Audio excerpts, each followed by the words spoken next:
It's real simple. I always like to find little catchy, gimmicky names. And we're going to title this lesson, Thou Shalt Not Trade Until. The most important part of the ... at the end of that. And throughout this lesson, this lesson series, I'm actually going to be going through my most humble opinion of the level of study and dedication you need to put into a stock before it's ever worth putting your money into. And I do mean that. Without proper study of a stock and without the proper amount of work that is required to be able to make money in the stock market, you are probably just better off finding a charity to donate to, because it is a better tax write-off, because all you're doing is no different than putting your money in a duffel bag, leaving it on top of your car, driving down the interstate, forgetting to zip that duffel bag up, and hoping other people drive by and put more money in your duffel bag. That is the most likely analogy that I can put to trading without putting the proper amount of work into it. You know, a lot of times for college students, they're told to expect 2 hours of study for every 1 hour they're in class. Sadly, that stuff actually applies to the stock markets. I spend twice as much time when the market's closed preparing for when the market's open.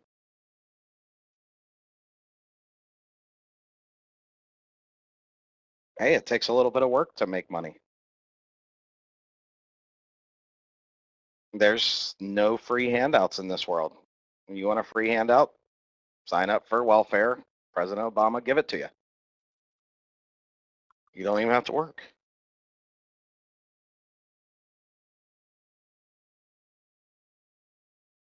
But to build a successful and consistent trade history takes work. It takes knowledge and understanding. Remember, trading is much different than investing. A lot of people try to think investment principles while trying to trade, or they make an investment and try to trade it. Two things that really should not be intertwined.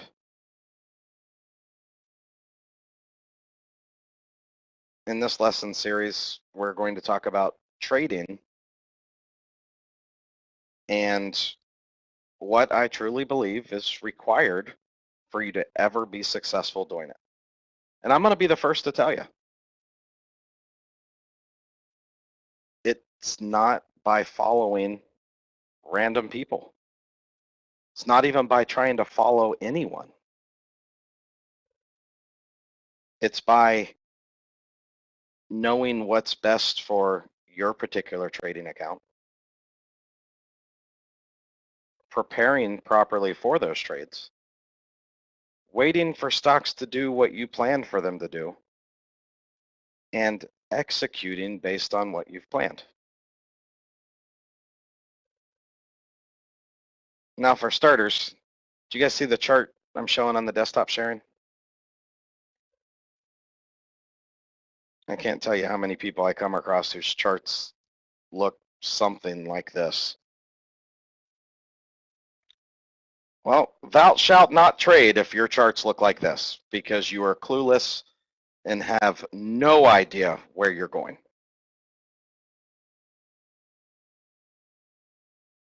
Thou shalt not trade if your charts look like this. There is no one trading system that is effective for every single stock out there.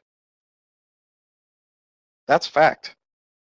There are many different trading systems that are effective for many different stocks, but there's no one that is the most efficient and most effective for every single one. That's why you got to study your stocks. That's why you've got to really get intimate with the stocks that you prefer to trade.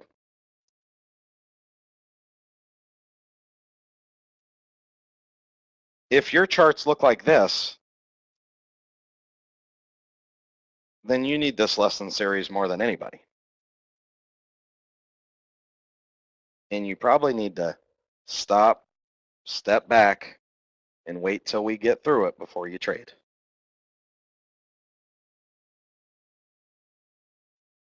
Now, when you talk about trading, what do you think are important factors to put into deciding what stocks you want to trade?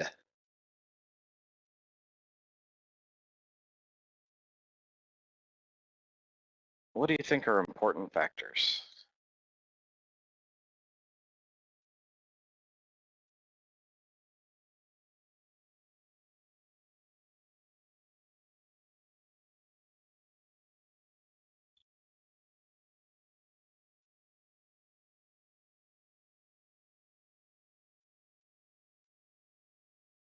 I mean, I think those are all things that you factor into an individual trade, but I don't think they have anything to do with deciding what stocks to trade.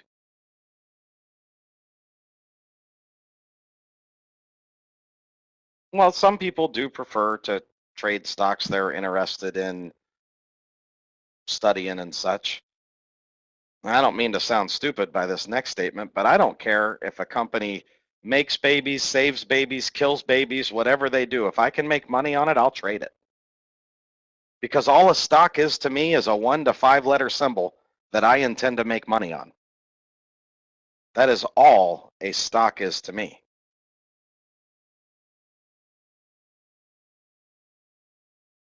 Well, Ryan, before you even start studying, what just basic things do you want to look for in a stock before it's even worth looking whether it is worth trading?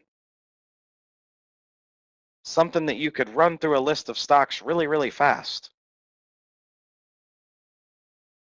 There you go. Does it move? Now, before I throw up all over the place, I'm going to get rid of this chart right here because it's absolutely worthless.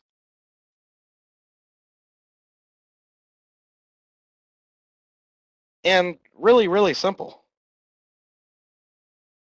Does it move? Meaning, does it go up and down and up and down and up and down and up and down with minimal periods of what?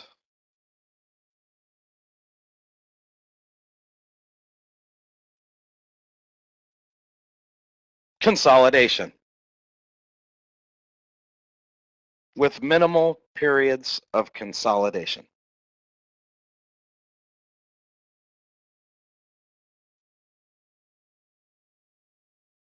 I mean, let's look at it. You look over the past year. Now, it did change here recently, but if we go back, you look at like a weekly chart of LUV. From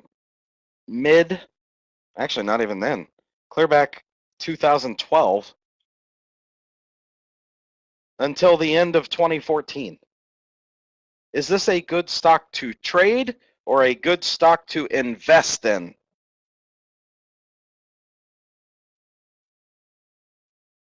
There you go. It's good stock to invest in. Why?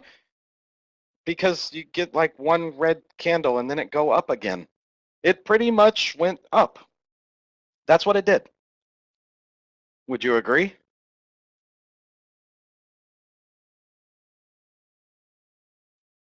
And when you identify a stock that's doing that,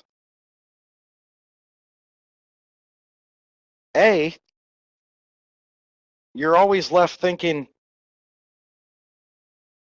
when's it not going to go up anymore? When's it going to start going down?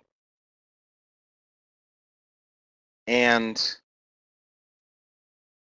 you're always left wondering when you should short, when you should short.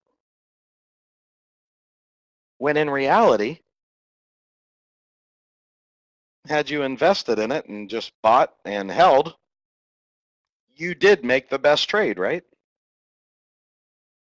The best trade wasn't to go in, out, in, out, in, out, in, out. I mean, literally until this little bit of volatility in October 2014, you were just best to buy it and own it.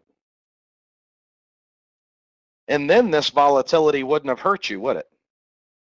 This little down spike would have had no bearing. Had you bought it on a consolidation breakout here or bought it on a consolidation breakout here, and then you invest with a trade plan trading according to your stop, and you raise it, your stop to the last low every time you make a new high, which means never once, no matter how shaky it got, would you be in danger of exiting until maybe this week, right?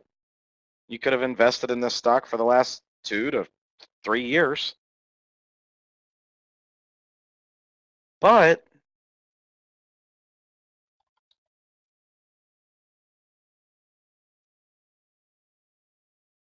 one like this has actually made more consistent up and down moves, right? Up and down moves. Same sector. They're both airline stocks. LUV was Southwest Airlines, DAL, Delta Airlines. It's a stock that gives more trades. So you want to find a stock, for starters, that moves. If all it does is move up, buy it and hold it. Don't trade it. If all it does is move down, short it, don't cover. But if it's like the other 80% or so of stocks in the world,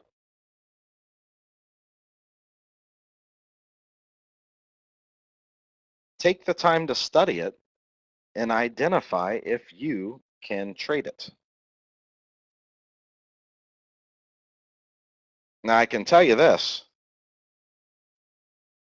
Trading actually has very little to do, actually nothing to do. It's not even important to try to buy at the absolute low and sell at the absolute high. You will do so rarely that it's actually something worth celebrating.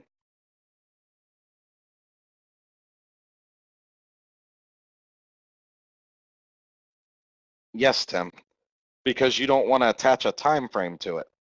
So one that just, like that example when we talked about LUV, you don't want a time attached to it. Own it. With trading, though, what I was saying was buying at the absolute low and selling at the absolute high will happen so infrequently that you should actually celebrate when it happens, because it doesn't often. To think it can is actually quite foolish.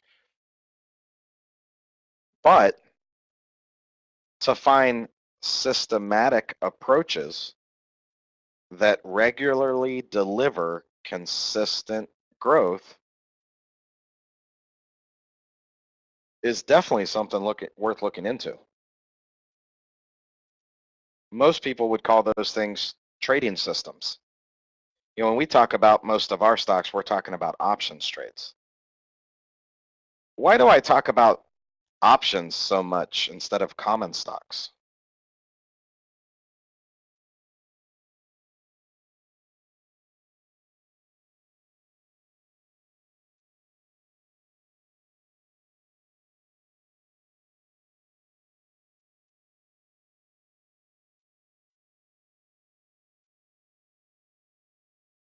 I mean, the truth be told, in comparison to the position size I use on common stock, I use a small, teeny tiny fraction in options.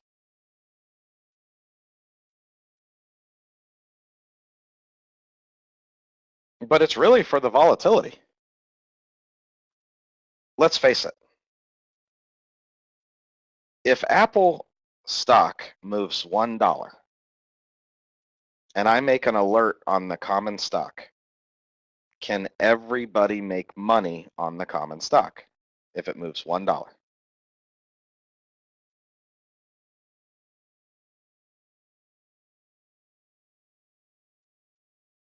Yeah, truth be told, the average Joe in a stock trade, I'm just talking the average Joe just starting trading, they might be doing like $500 positions. They need to move a 3.65% to break even with the average brokerage fees. If Apple stock moves $1, can everybody make money on the options?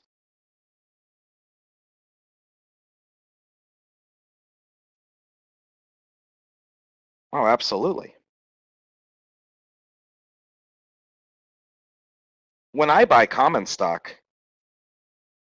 I'm not buying it to see if I can maybe get lucky to see a 5 to 10% move and then sell it and send emails to everybody I know showing how good it was. If I buy common stock, I hold for a long time,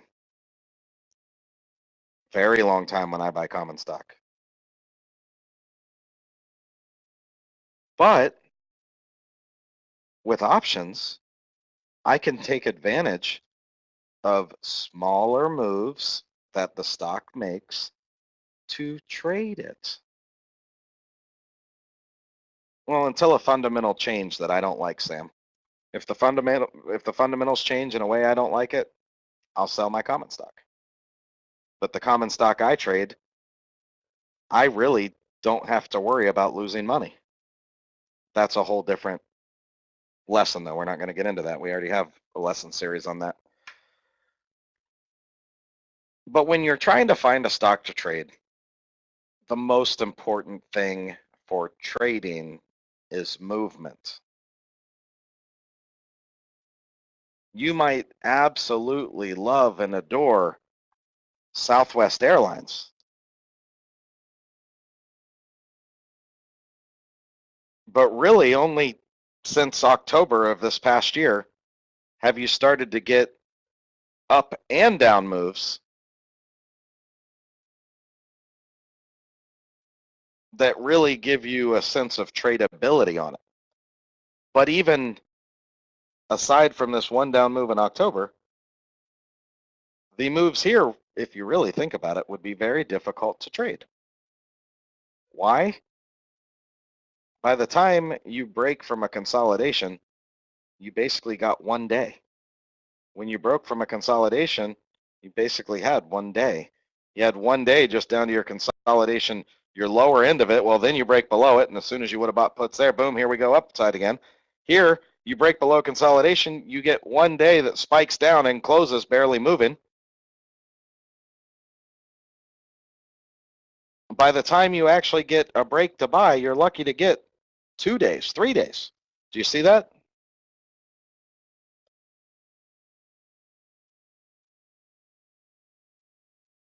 Oftentimes, I would use a stock like this in my trading to couple it with one in the same sector that actually makes larger down moves.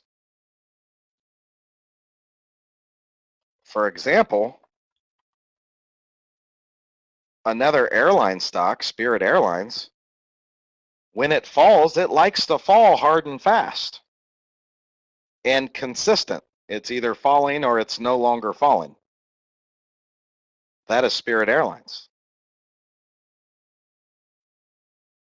How do you think I could couple my trading to maybe share between LUV, which the up moves trade much better than the down moves, and then on the down moves to trade save? How would I go about that, or why would that even make sense? Why would I even try to convince you that makes sense?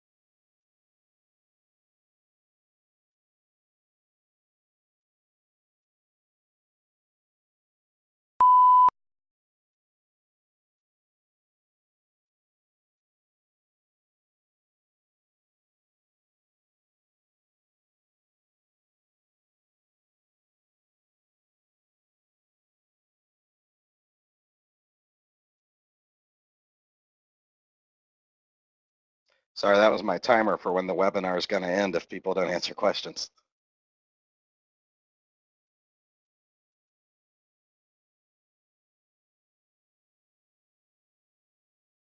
Well, it's really simple. The two stocks are within the same sector. If you went back and looked at the charts and look at what day SAVE starts to fall compared to what day LUV stops going up, LUV might only get into a little bit of consolidation at the end of an up move where SAVE actually falls,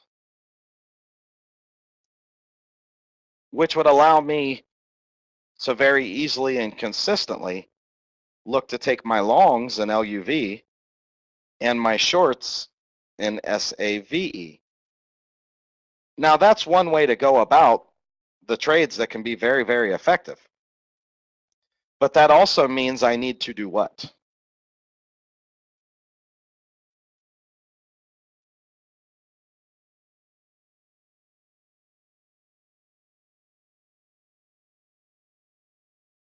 Yeah, I got to study twice as much now, huh?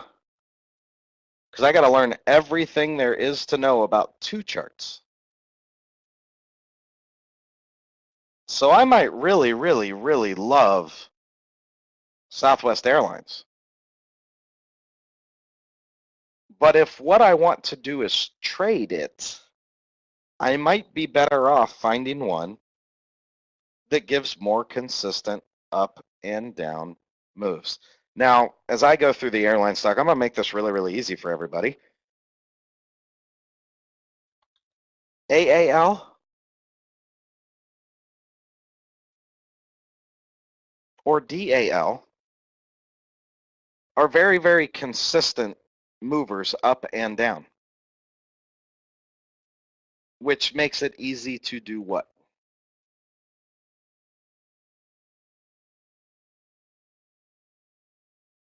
Trade it. There we go. It makes it easier to trade it. What other things do you think could help be deciding factors in what stock you might choose to trade?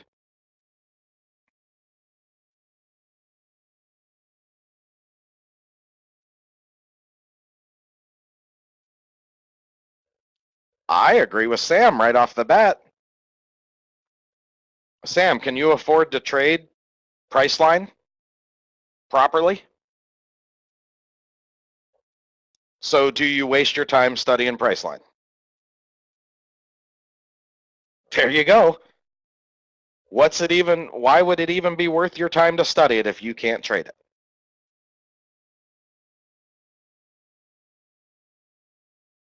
So your options prices would be pretty good things. Now, Stephen, you bring up a very good point. Why would it matter really if there were weekly options available instead of just monthly options? Good example, Lockheed Martin only has monthly options available. UTX, same sector, has weeklies available. Lockheed Martin's clearly a better fundamental stock, a better investment to make. Why would UTX be a better trade?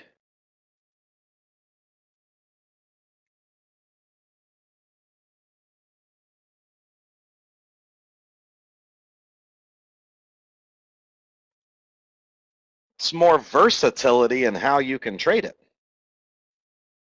Here's an example. This is just one simple example.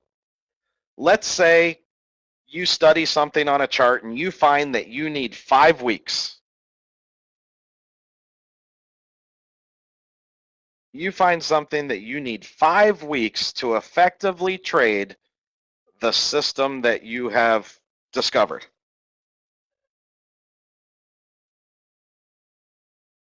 Well, let's say that there's only monthlies available, and every time it tells you to buy, it's halfway between the 2 monthly expirations. What does that mean?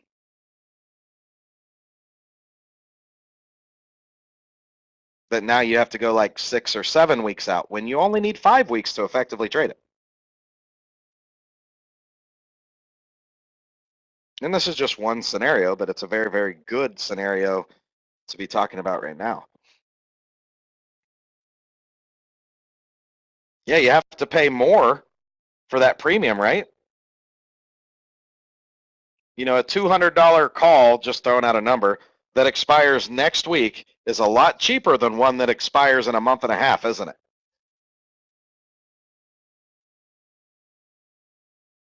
Now, also aside from just the price you pay, what else happens to contracts that are closer to the expiration?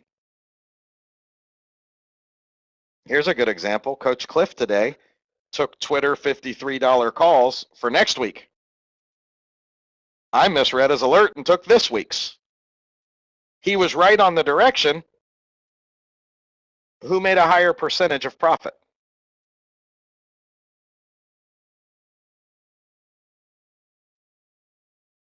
There you go. Was his trade bad? Absolutely not. He made money. But if I find something that I can effectively trade and never have to go out more than 5 weeks on my expiration, why do I want to trade 8 weeks or 7 weeks? If really I only need like 3 or 4, but that extra week's just to make me feel good.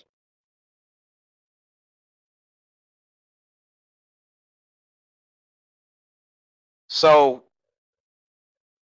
you're very, very right, Stephen. Does it have weekly options?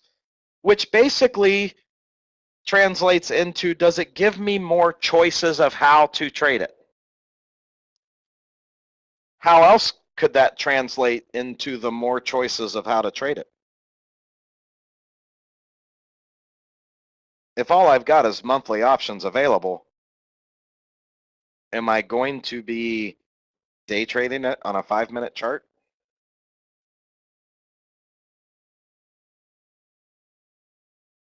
I'm probably going to stick to just my dailies and my weekly charts because it's going to be too inconsistent to try to say, well, you know what? Every 4 weeks, I will look at Lockheed Martin's 60-minute chart so I could trade the monthlies when they're only a week away from expiration. And then every 4 weeks, I'll look at it on the 15-minute chart so I can day trade it. Do you think I'll ever really effectively get to know that stock and get to really build any regularity or consistency? Probably not.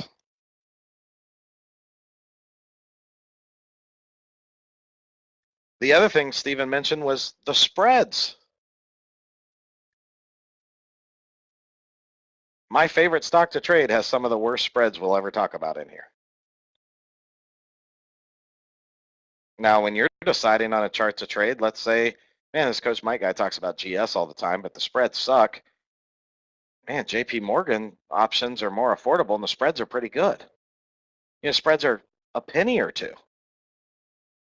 That might be something that becomes a factor on what you trade.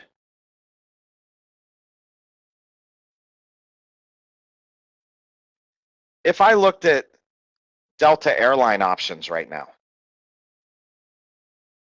if I were to look at Delta airline options, and give me a second, I'll pull an options chain over here.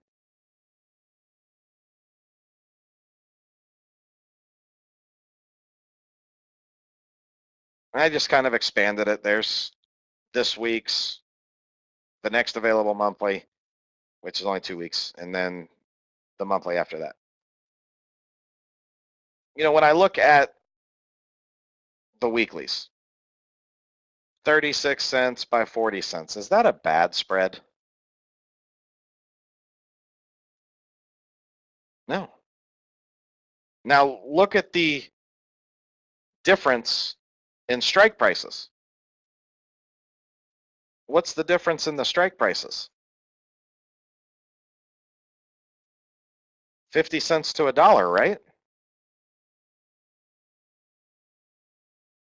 And once the April monthlies expire, the Mays will get the 50-cent strike.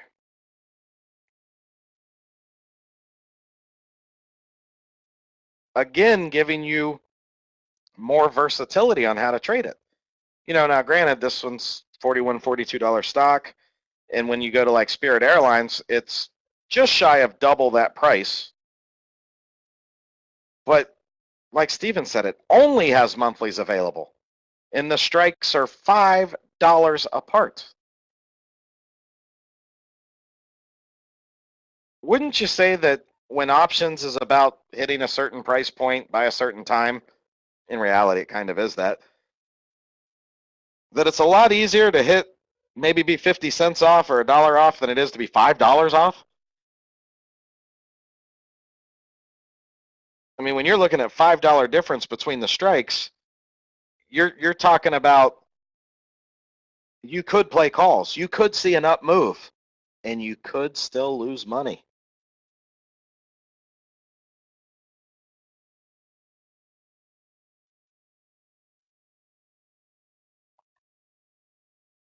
So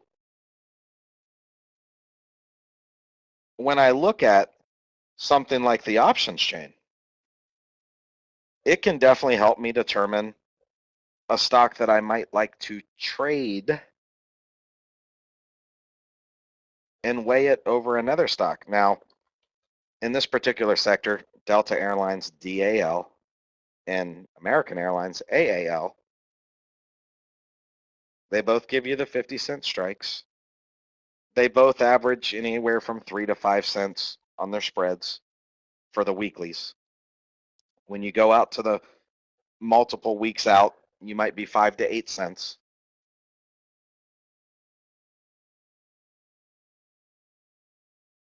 But what else do you see on these that you didn't see on SAVE? And it has to do with this column right here that I'm kind of waving my mouse over.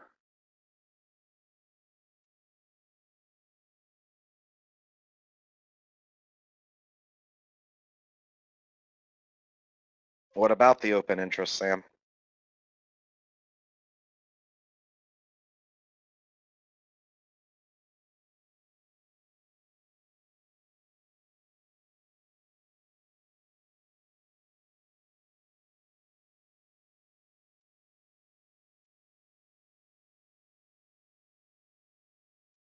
Well, compared to SAVE, there's a lot more. Remember, with options, open interest is the total volume, basically, the total number of contracts traded, except for today. Volume is just today. And you can also see that the volume for just today actually had nearly every strike being traded. You go over to SAVE, look at all the zeros in today's volume. Look at all the zeros in today's volume. Over here, look at all the zeros in today's volume.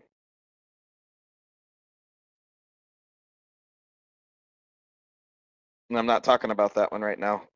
I'm talking about the airline stocks and picking how to choose which one might be tradable. So AAL or DAL offer you quite a few factors even off of the charts. Without even looking at the charts, you might pick the volatility based on the charts. But those two stocks within this sector actually offer you a little more appeal or pizzazz or whatever you want to call it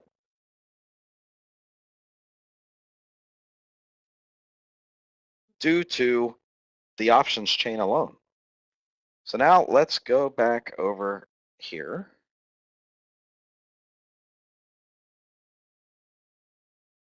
Now, if I were to start by maybe performing a study to try to determine which stock between AAL or DAL that I might want to trade more, where would our next step be? we just looked at a few in the sector, but quite literally, if you look through the entire sector, you would find that for tradability, AAL or DAL are kind of where it's at.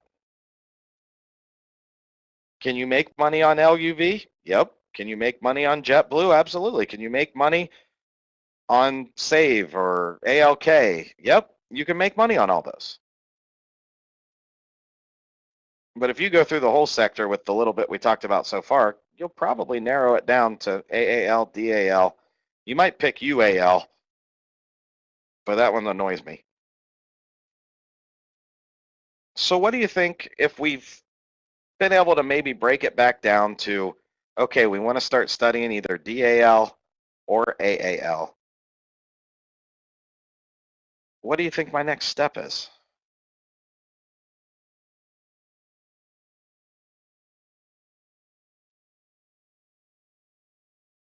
We say we put it on this chart and see what it tells us.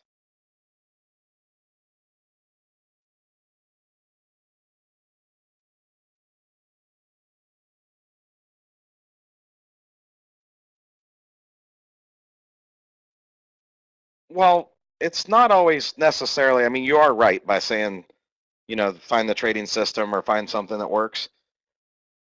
But let's say you're more comfortable with channels, but you like AAL better. It just so happens DAL is a better channel chart. Which one should you probably stick with?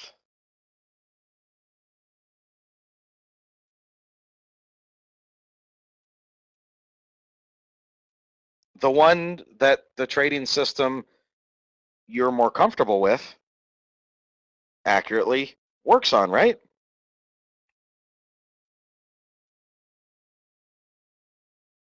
Now, when I look at AAL, and anytime I really begin just kind of a study of the chart to try to determine what type of trading system might be most effective,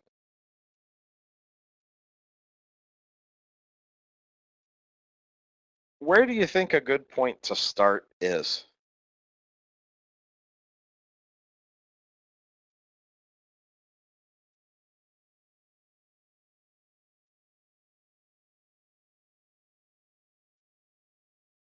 I already said as I look at the daily chart, Sam. Squirrel.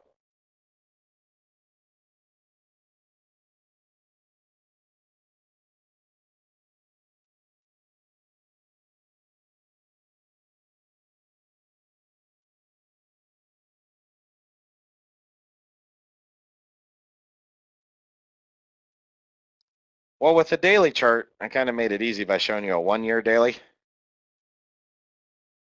I think the 1-year time frame is a consistent enough of a start for you. I don't need to go back 27 and a half years on the daily charts because things do change, but what you will find is whether it be a trend in the sense of what most people think of a trend, like how it's trending right now, or the trend in what types of systems are working consistently with it, usually stay consistent at least for a 1-year period.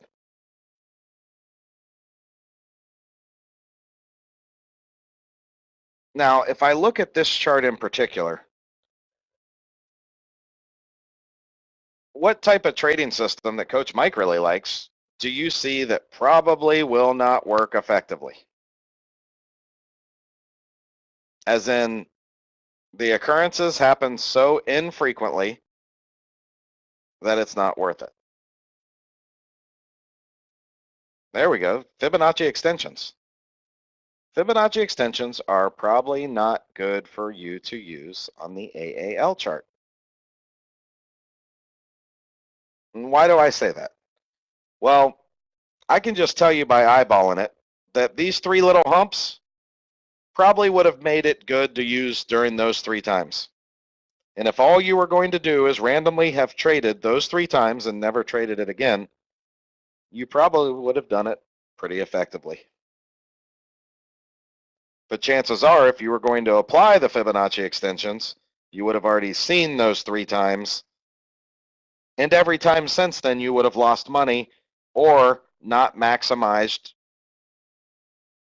the majority of the trade's potential, right?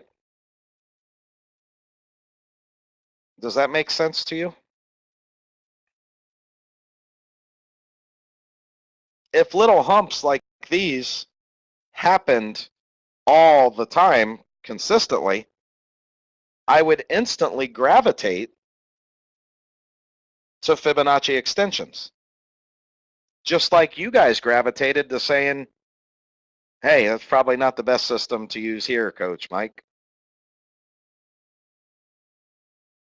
And you're very right.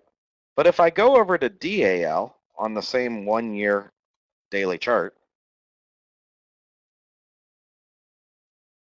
though you will find times where, man, that was an excessive dip there, or that was an excessive up move, does it look like it would at least be a little more consistent with Fibonacci extensions? I mean, remember on AAL, we only had like a couple little humps clear over here, and there ain't no way in God's creation it would have been effective after that.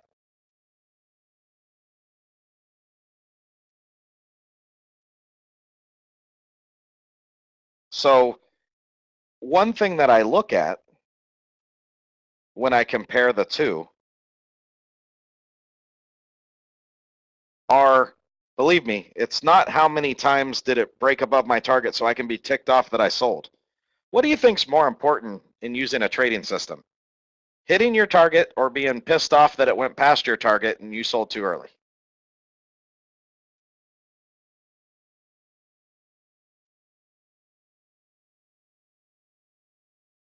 Yeah. Man, if I found something that like hit my target every single time, no matter what, based on a trading system, I wouldn't care if that son of a gun only paid me like 5 cents. I would make sure not to ever miss a trade.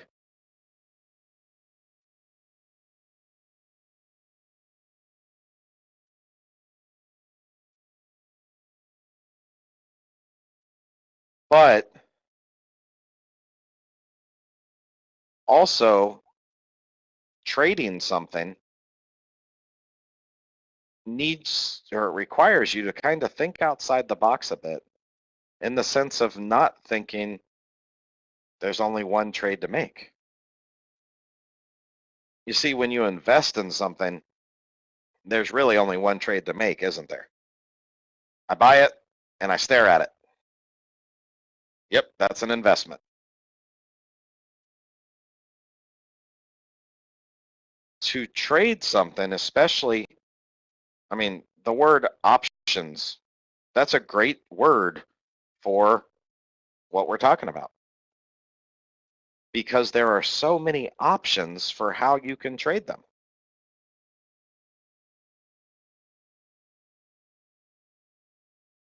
When I look at something like DAL, which, hey, I do enjoy trading Fibonacci extensions. It's easy for me to identify charts that work effectively with Fibonacci extension systems. It's easy for me to see where the stop is and where the target is. Would you guys agree with that? It's something very easy to determine.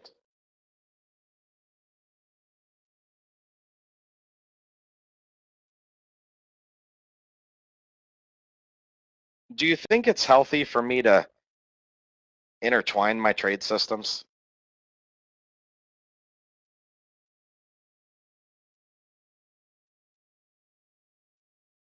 Meaning like, well, I bought because it pulled back to a Fibonacci target, but I'm selling because it hit a channel line somewhere? Yeah. I'm glad everybody said no, because the only people that would say yes are the same ones that have this chart on their screen. And they usually have no clue what they're doing anyway.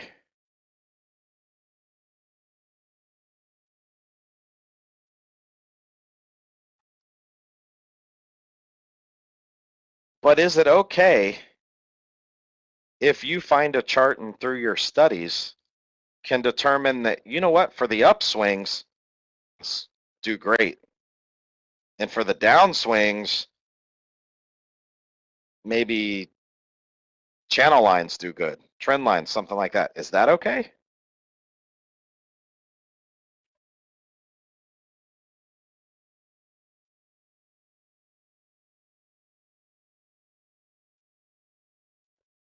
I'm going to have to agree again. Really, it comes down to, if you enter the trade based off Fibonacci extensions, you should exit the trade based off the same thing. If you enter a trade based off of a MACD, you should exit the trade off the MACD.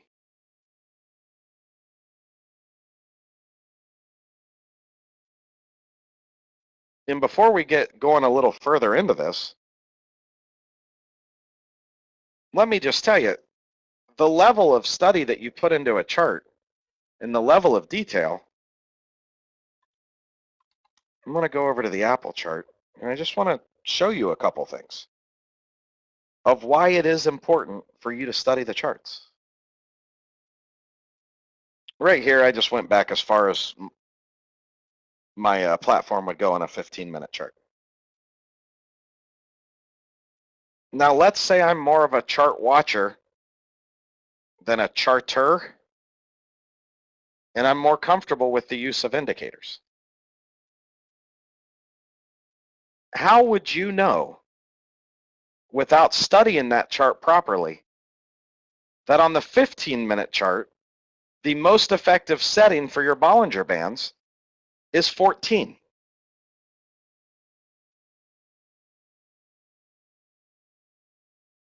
And how would you know that on a 60-minute chart, the most effective setting for your Bollinger Bands is 21, not 14?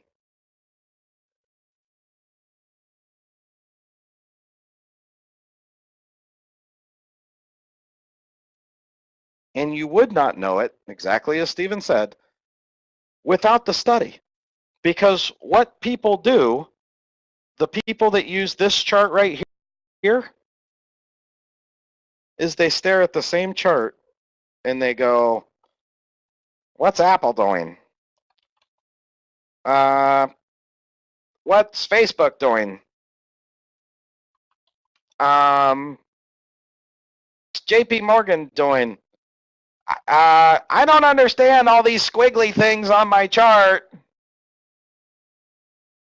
What do I do?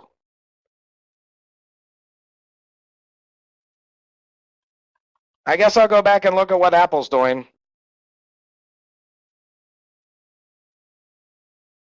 Oh, there were people in the chat room talking about they were up on Twitter. Yeah, that's pretty. I guess I'll buy it. Wait, they're selling it. Uh-oh, they're selling it. Crap, I just bought it. It just crossed every one of my lines, and I bought it, but that's when they sold it. Why? Why do I buy at the high and sell at the low? That's what you're left doing when you don't want to study, when you don't care about your capital. You might say you care about your capital, but if you ain't willing to work to improve the value of your capital, you don't care about your capital.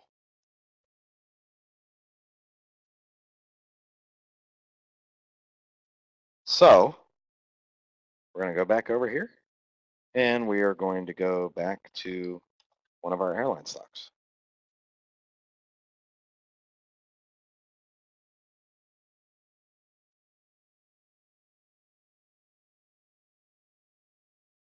Where do you start when you're studying something? Where do you start? That's what, it's probably the biggest question some of you have. Where do I start?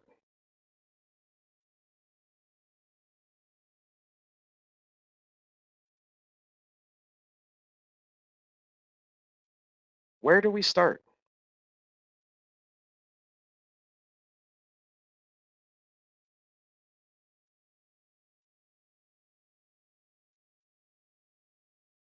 That doesn't tell me much. Past performance was it went up and down and up and down and up and down.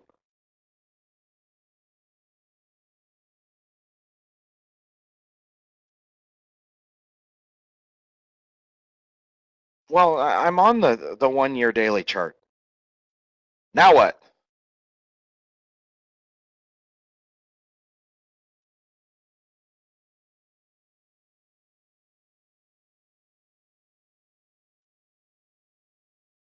You're talking about an investment decision, Paxton.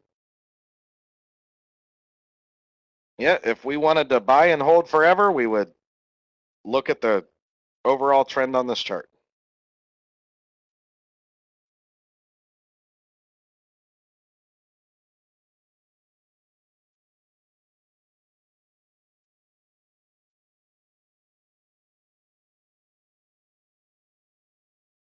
Okay, does anything jump out at you? I see red and green. I'm lost.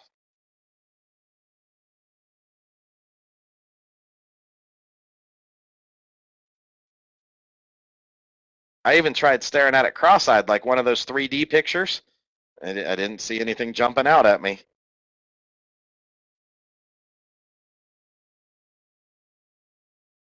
I might be acting a little bit foolish, but these are the type of answers I get when I try to walk somebody through this stuff.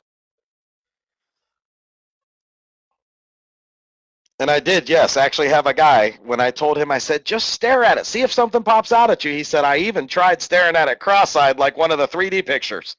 Nothing popped out at me. And I had a mouthful of soda. I spit it all over the place.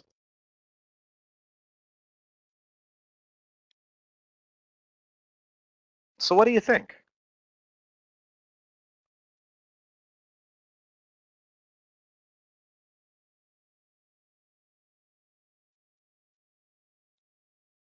The best way is to start putting stuff on it.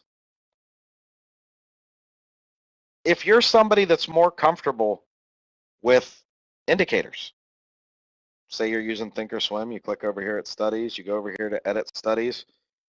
We'll start by, actually we'll do it like this. We'll add our I don't deserve to be trading if I'm using this chart,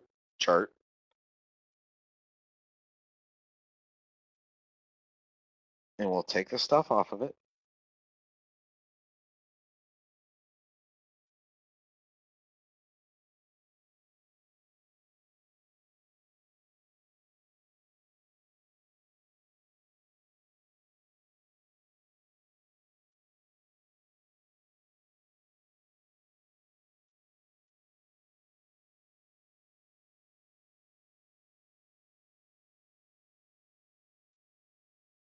And we'll maybe go through a series of indicators that we understand how to use and that we are comfortable using. Finally start seeing something.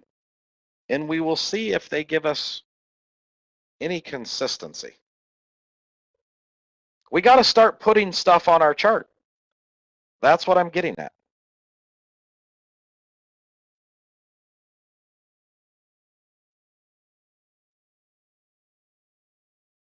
So one thing we have to determine, even when we have this screen up, do we want a lot of trades or do we want a few trades?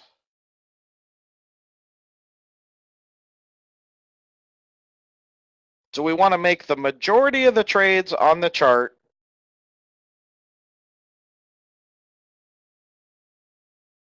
Well, in a perfect world, we only want to make the good ones. That's right.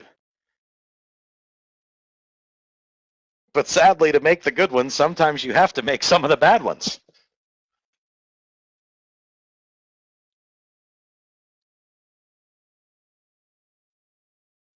What I'm getting at is if I want a lot of trades, is a 200 moving average even relevant on my chart? No. So don't even put it on your chart if it's not relevant to what you're trying to look for.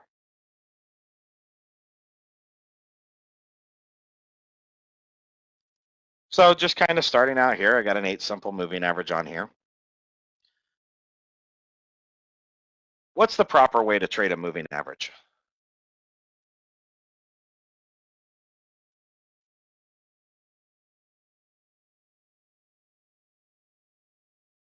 It's the direction of the moving average. That is correct.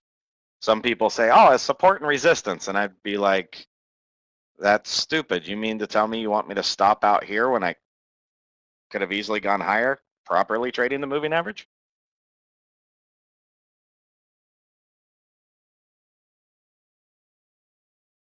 The direction of the moving average. If I'm going to use a moving average, I have to be paying attention and prepared to trade when?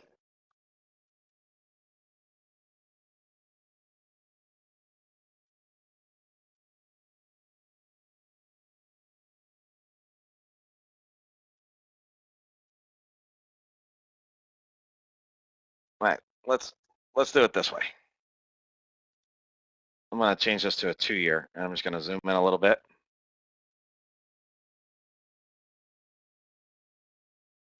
Okay, I just looked at AAL for the first time.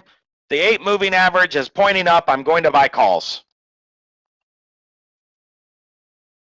On this day right here, 8 moving average is pointing up. I'm going to buy calls. Good trade or bad trade?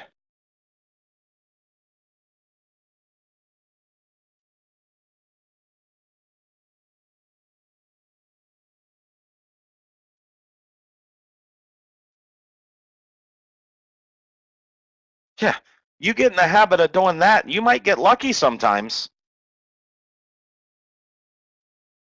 I just hope you're not broke before you get lucky once.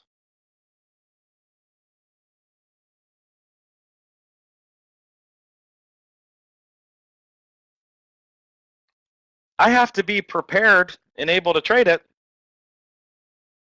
on the curl day if I'm using that system. Meaning this day, I've got to buy it. And sadly, this day, I have to sell it, even though just 3 days later, I have to buy it again.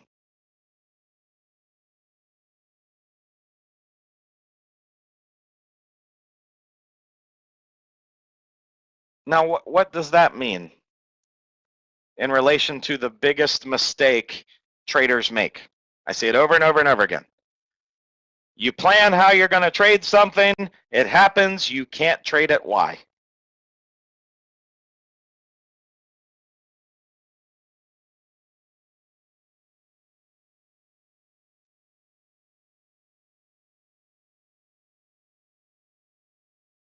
No funds available.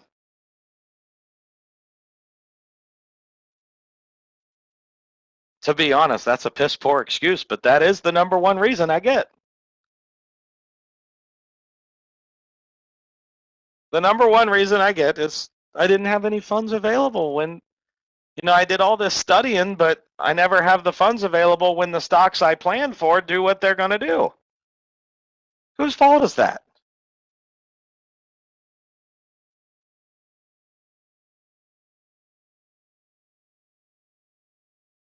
It's your fault.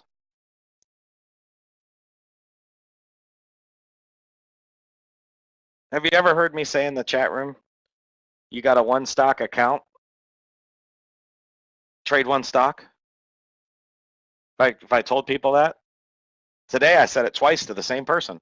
I said, buddy, you got a 2 stock account. Why are you talking to me about 10 of them?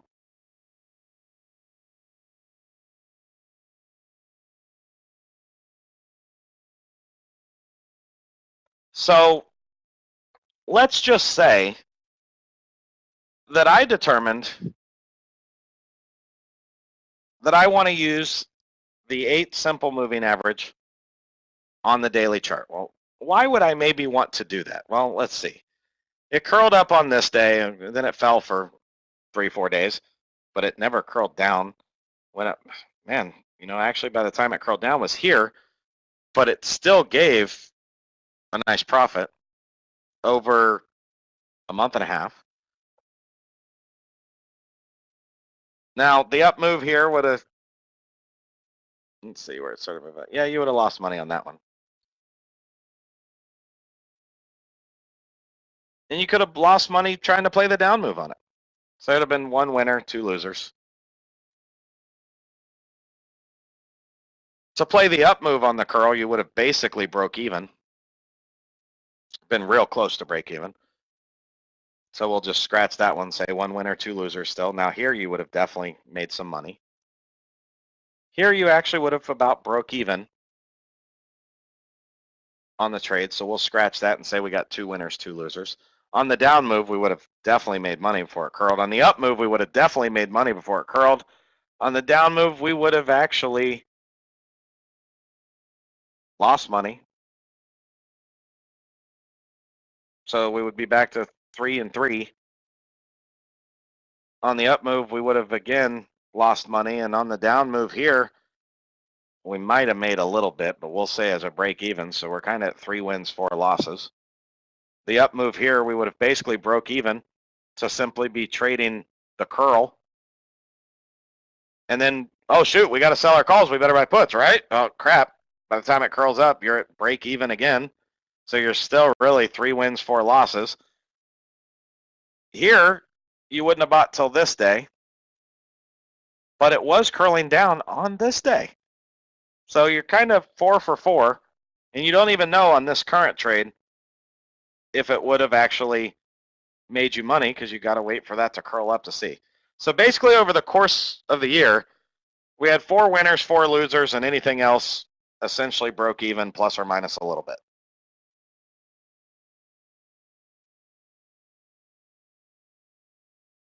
If you had 4 winners, 4 losers, and everything else broke even, just as a general consensus, what do you think your account did over the last year trading this stock?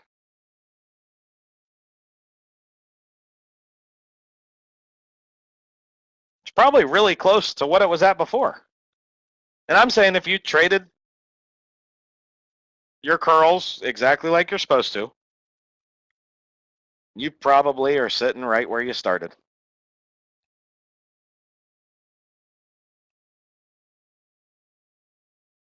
That brings me to probably the most important tool for your trading, your stock journal.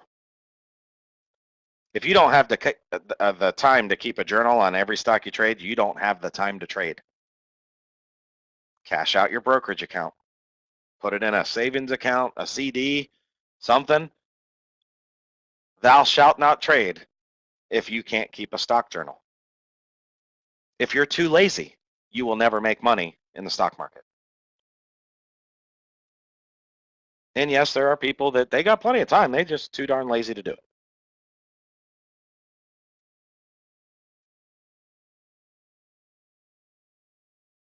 If I'm going to take the time to study a chart, should I not make annotations based on what I'm studying?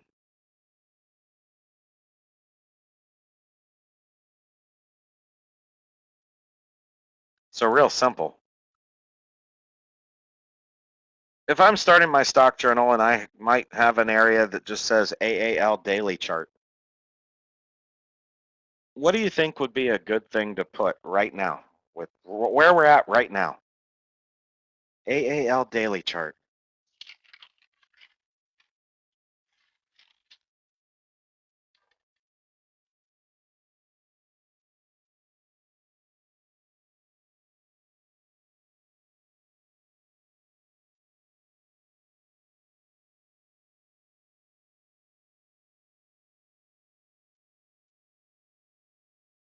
I wouldn't say it works poorly. I'd say don't frickin' use it. Got a little piece of my paper here. Right now for my scratch until I've maybe pretty it up in electronic form, it just says AAL daily chart and I got it underlined. Some notes go under it. No. ASMA.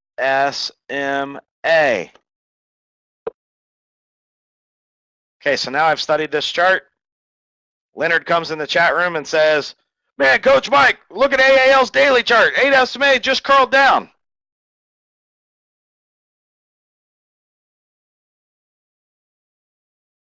Okay.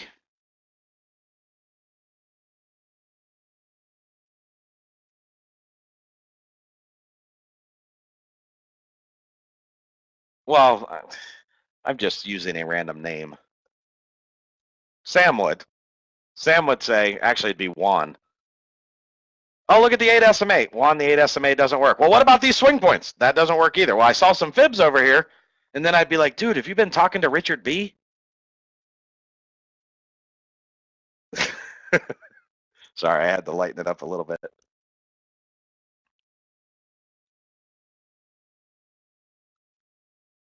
Now, just because the 8 SMA doesn't work, does that mean that not a single moving average will work?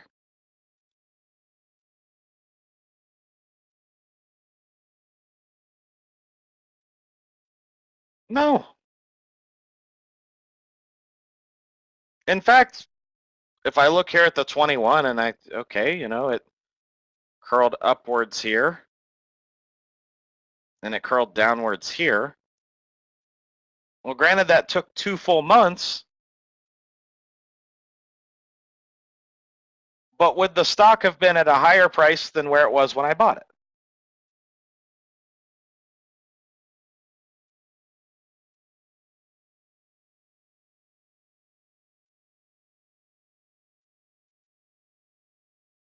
Curled upwards here on May 7th. It curled downwards here on July 3rd. It was up like $8. Huh. Okay.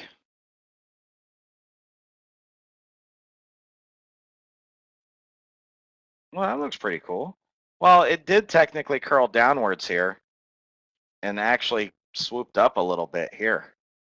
It actually did have a higher value for a couple days. What would have been the result of that trade?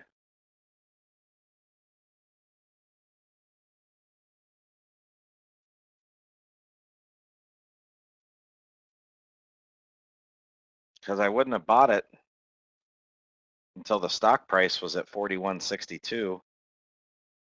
And it was actually this day that it curled up and it's at 42.98. Oh, what would have been the result there?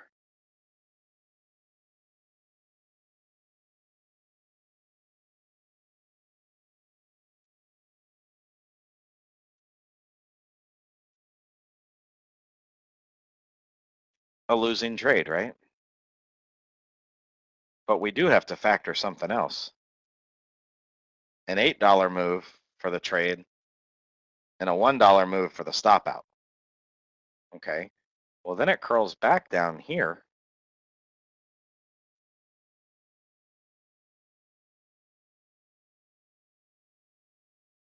And curls up here for a $6 move. And you could say, shoot, it was $6, $7 lower than that at the low. We're not talking about that right now.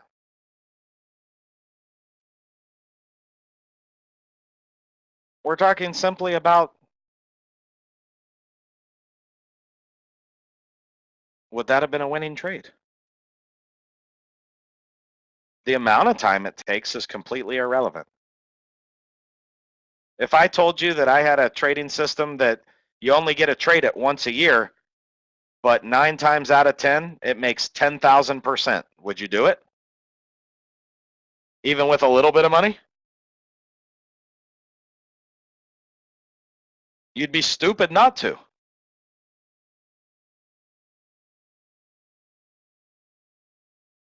But if it was simply just one trade to add to your repertoire on that stock, because remember, you don't just want to make one trade and sit there and look at it. To me, a stock's not tradable unless it can, on multiple time frames, give me between 5 and 7 trades at any given time. If I can't do 5 to 7 trades at any time, I don't want that stock. Throw it away.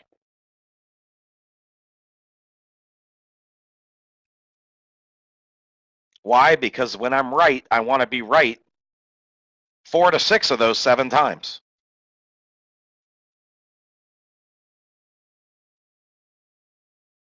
Now here when it curled up, by the time it curled down, which was here, from $37 to $52, would that have resulted in a profitable trade? And then also from this $52 to where it curled up again, which was this day at $49.22. It's only $3, but is there a profit to be made?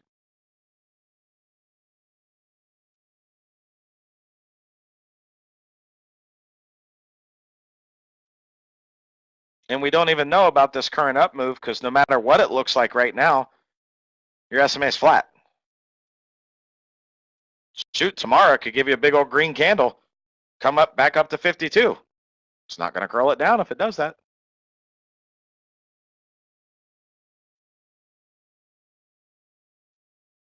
Now, when we look at that, the trades we went through, regardless of how big or how small, how many winners were there?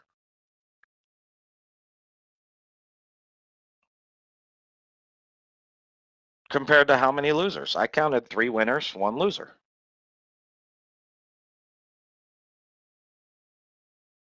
Now, it might not sound like a lot, but there's other things to determine on this.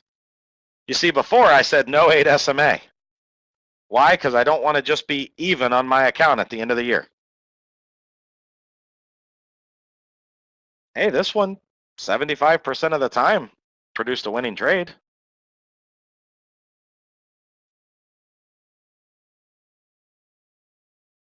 So what type of key detail might I need?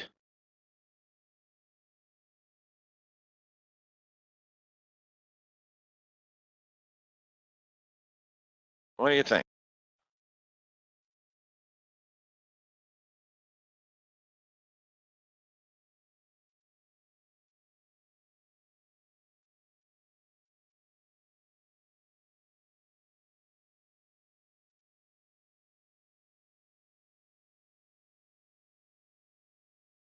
No, you see, people that only focus on profit are never going to make any. Matter of fact, profit should be the farthest thing from your focus.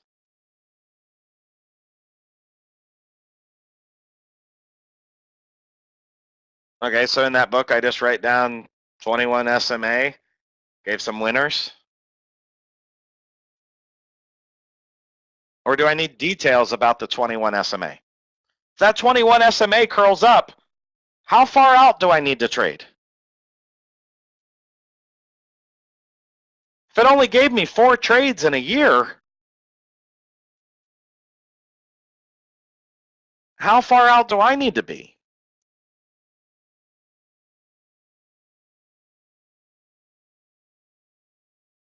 I would actually say 4 to 5 months. And how far out of the money? Maximum out of the money. No, I would not say in this case that in the money is your best choice.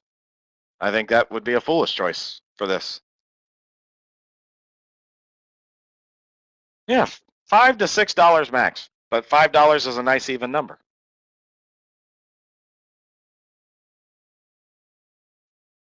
If you're going to take the time to start studying it, you also need the annotations in your journal. Why?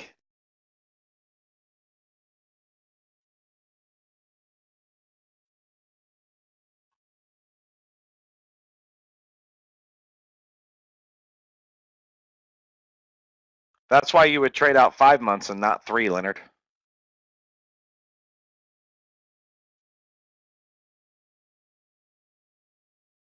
There you go, Stephen. You're never going to remember all the notes.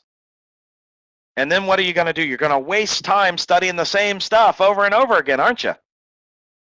Yeah, I know I looked at this before with the 21 SMA on it. Well, it looks fairly consistent. It's curling up. I'm going to trade next week's options. $5 out of the money, I think, right? Or, this one time it moved from 28 to 56. I'll do like $15 out of the money for next week's expiration. Or I'm going to trade a year out, $10 out of the money. And then when you get the sell, you're like, shoot, I should have only traded like 4 months out. I would have made a lot more.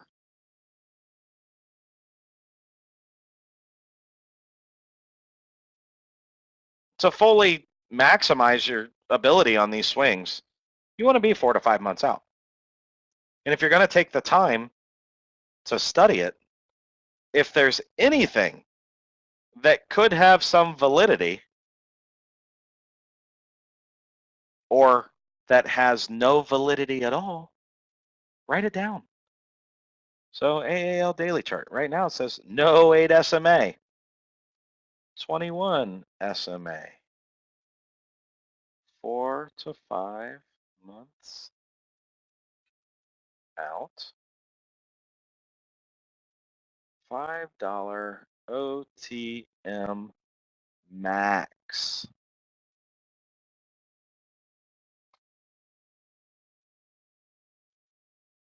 And then we move on to the next thing.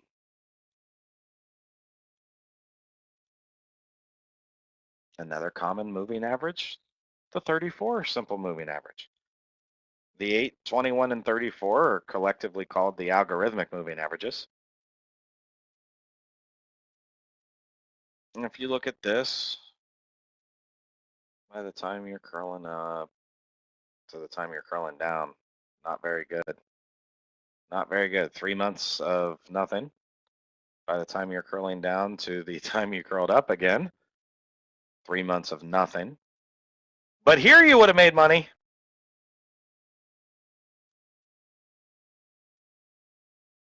Three months of nothing, 3 months of nothing, but here you would have made money.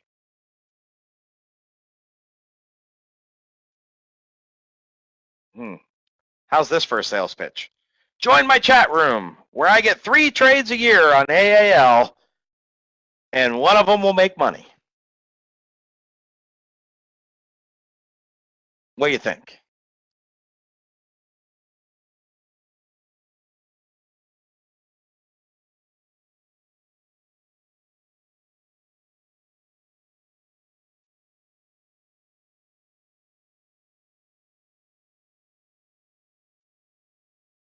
Probably don't need to waste my time with a 34 simple moving average.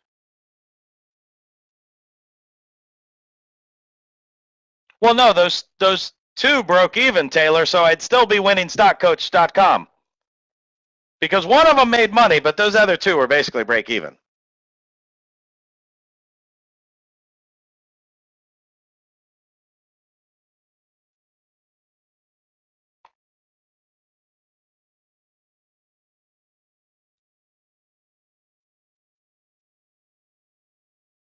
Now, have you noticed the bigger the moving average has gotten, the less trades it's given? Have you noticed that?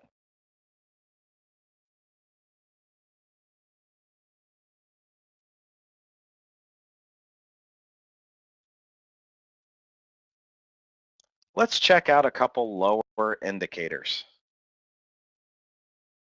We'll go to the MACD. Do you guys know why I do that every time I pull up a chart with an indicator on it?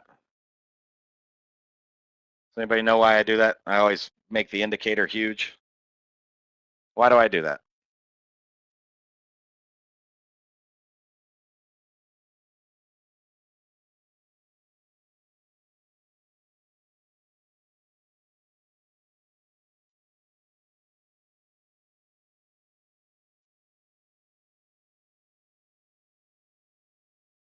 Because if you're trading the indicator, you should trade the indicator. If you're trading the chart, you trade the chart, right?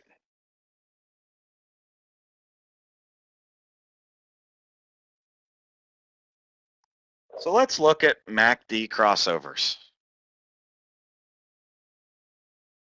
Here it gave me a crossover. And if you're going to fully know whether or not it'll cross over for that day, you got to let it close. So we'll use the closing price of 33 or 35.51. I'm not one that sits here and says, yeah, but if you'd have bought at the absolute low that day,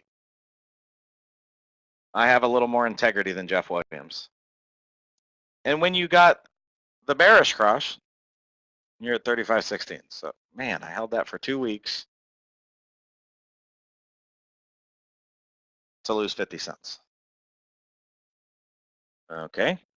And then it crossed right back over again. Son of a gun, and I would have actually bought puts. I'd had 2 losers there.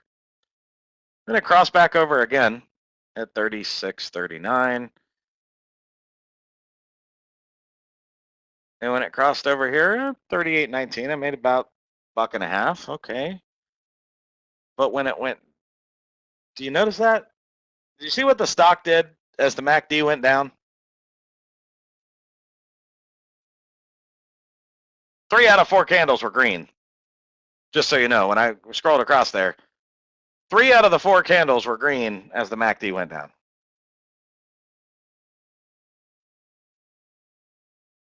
Enough said. Bye-bye, MACD.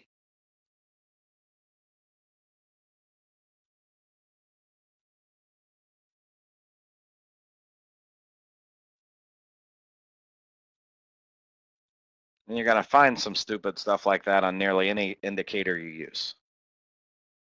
Unless you maybe use the RSI. I will actually give a lot of credence to the RSI. You might want to play with the values of the RSI, but anybody that knows anything about an RSI knows that there are 3 important numbers to the RSI. What are they?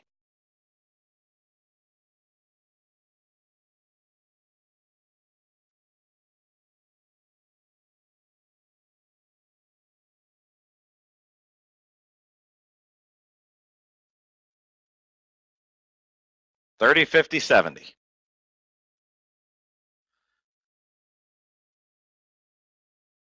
And also, you can be very effective scaling in using your RSI. Crosses above the 30, you buy a 3rd position.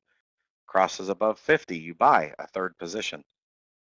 Crosses above 70, you buy a 1/3 position. The one thing the RSI is not good at is actually telling you when to sell it.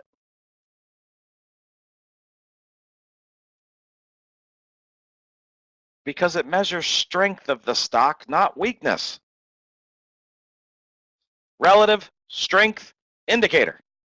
It measures strength. Weakness is not part of the equation. When it's coming down here, it was because you went down just a wee little bit. It told you to exit, and by the time it said to buy anymore, it was, whoa, shoot, yep, it's strong. It's strong.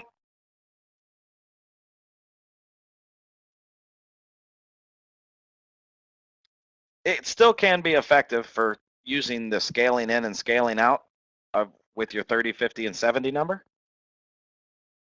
But at the same time, it's most effective with the use of common stock. Why would I say it'd be most effective with the use of common stock, not options?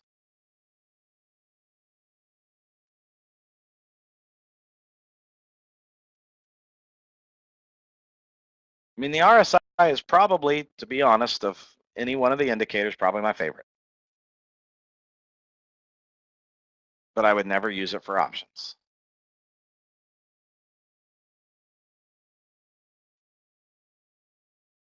Does anybody know why?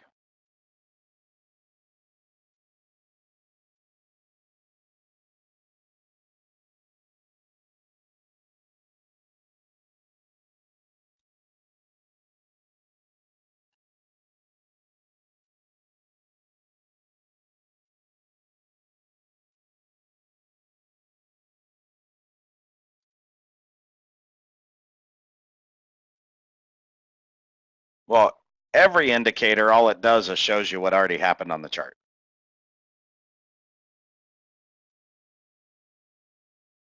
But the indicator itself, have you ever seen a MACD curl up, but the stock still fall, but it might fall on really low volume? And if you'd have bought on the curl up, 4 or 5 months from now, you might have been able to make money from where you bought it at. And with common stock, the only thing we have to worry about is the price, right? The price of that stock.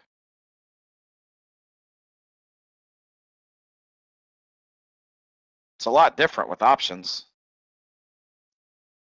We have another factor that's probably equally, if not even more important than the price of the stock. What is it?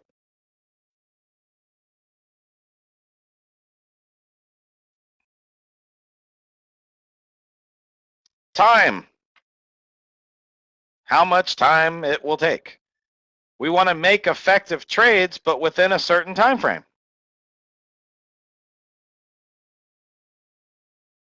One thing people don't often understand about options is when the stock's at its low or at its high, it's oftentimes not the right time to buy it. It's not the best time to buy it. I can't tell you how many times that I have called a low or a high on a stock and bought calls or puts. 3 weeks later, 4 weeks later, I'm down on my calls. I called the absolute low. I bought calls at the absolute low. 2, 3 weeks later, stock's gone up $4 or $5. I'm down 50% on my calls. Hard to justify selling when it's moving exactly like I figured it would. And we actually had one like that in 2014 with Goldman Sachs. September 2014, bought some call options. 2.5 weeks later, I was down 50% and the stock had moved up $5. We sold for a 225% gain, but it was a pain in the butt.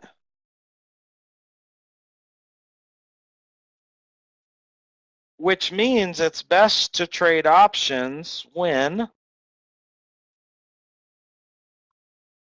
is it best to trade options?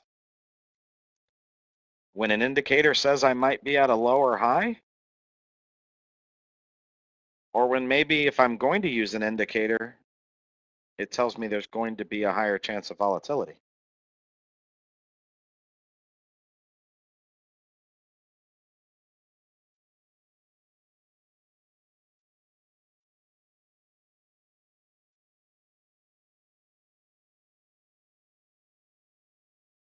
When it's going to be a higher chance of volatility.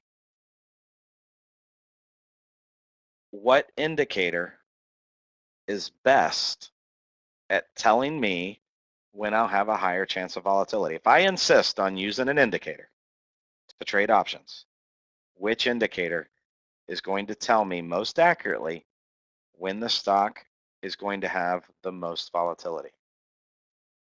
No, all that's going to do is show you overall direction, not volatility. It gets a little bit of volatility craziness in it, but it's not nearly what you'll find with this little guy.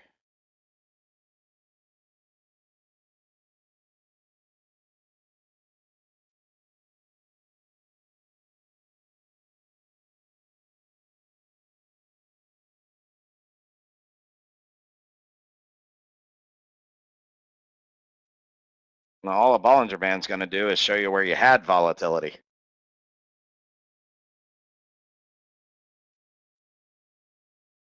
A CCI 100 break. Use a CCI 10 in the value of 100. I actually remember when I was over in Stupid Nova, I taught a lesson on the use of the CCI 100. And there was actually a guy there that moderates in Options Elite now that wrote a screener for it because he loved the effectiveness of it so much.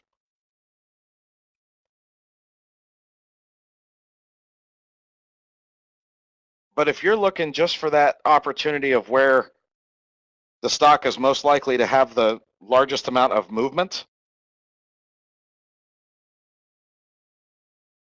not buy at the low and hold forever, the CCI 100 break. You look at when it broke the 100 and you get a couple quick little pop. Nice little action. It's a momentum trade. It's a momentum indicator. When do you sell a momentum trade? When the Momo is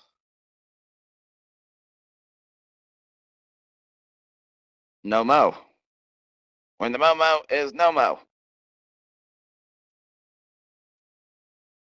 If it's a momentum trade, a breakout trade, I pretty much just keep continuing in that one direction, don't I?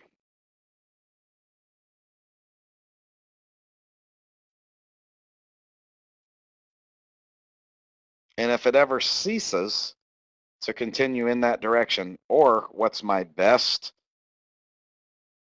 visual on if the Momo is no mo?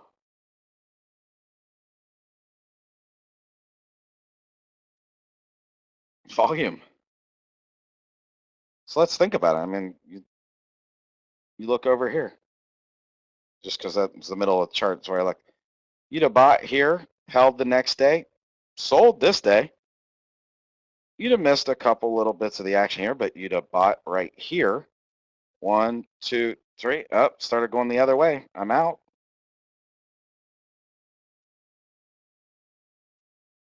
You'd have got the buy this day for here, and you know what? I'm out.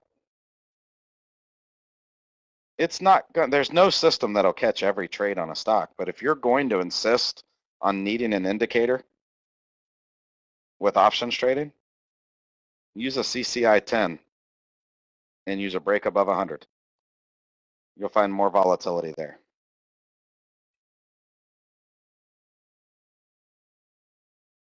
Now, for me, I still want to find something that will actually allow me to maximize my trade. I don't want to be in it for 1 or 2 days and then still see it make a $12 move. My broker will love me, but that's just not what I personally am looking for. Why would you only want to be in something for 1 or 2 days, even if you made profit, when you could have held it for 3 months and made 20 times the profit? Or maybe held it for a month and made 10 times the profit. Don't sell yourself short on your trades either. So after looking at a couple indicators, the only thing I found that would even be appealing for me to make a trade on, to spend my money on, was the 21 simple moving average.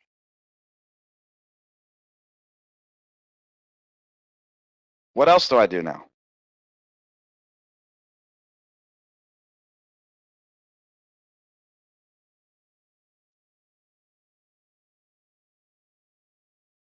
Where do I go now?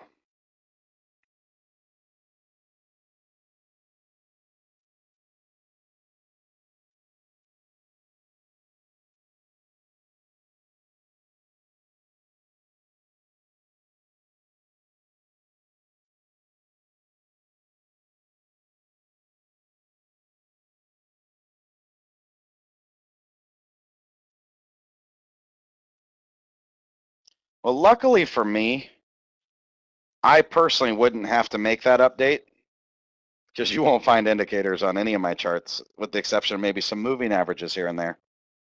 So I don't need to remind myself not to use a nubicator or a lagicator, whatever you want to call it. The candles tell me, I can tell you what every single indicator is doing just by looking at the candles. Looking at the candles and the volume, I can tell you. Probably be 85% accurate. Probably more accurate than that indicator would be giving you trades, just by looking at the candles. So where do you think my next step would be?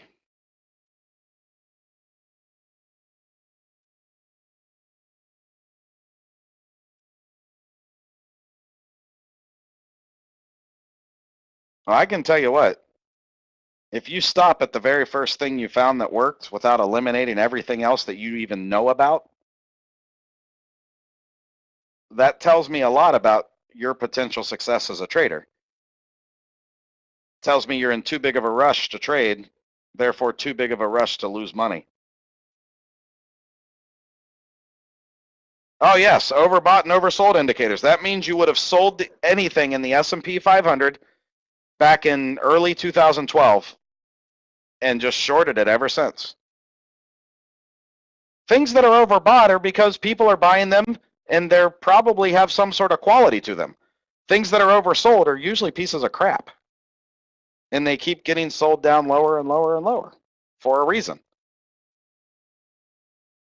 I personally don't like those terms because, like I said, you look at a weekly chart on the S&P 500, it was overbought in the summer, fall of 2012. So I guess you had to short it, right? It's overbought. Time to short. How'd that work out?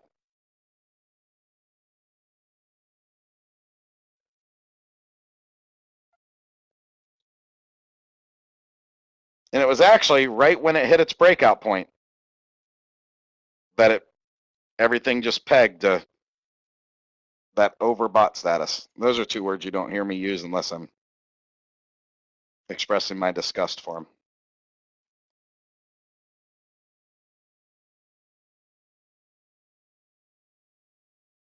You guys are getting to the right part. You start applying other trade systems you have knowledge of. If I were to do that, I'm going to go back on a 2-year daily, even though I'm only going to use a year of it, just because I want to be able to zoom it in.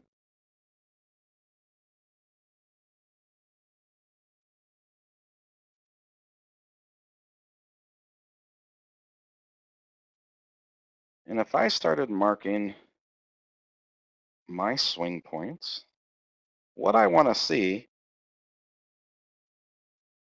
is the effectiveness of entry and exit signals.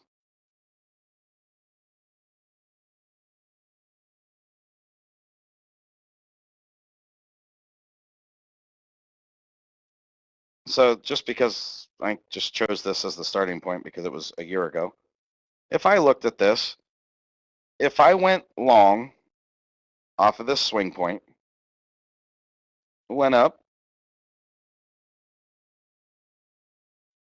didn't fail my swing point, on the pullback, it created a new swing point here. When it broke here, I could actually enter another trade, or I could just hold the one I had. And it went up and created another swing point. And then it pulled back and gave me a new swing low. And it came up and gave me the swing high. And what happens right here?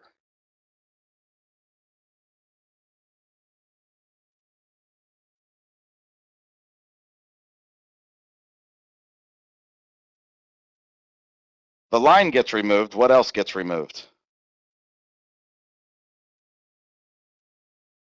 Swing high serves as what on the way down?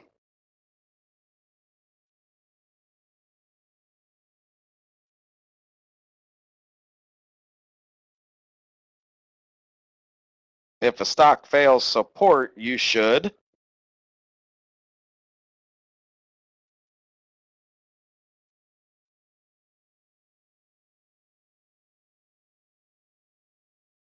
sell the long.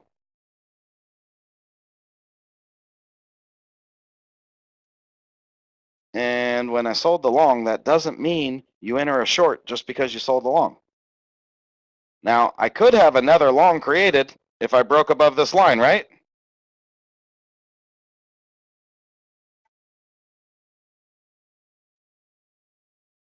Did I break above the line right here?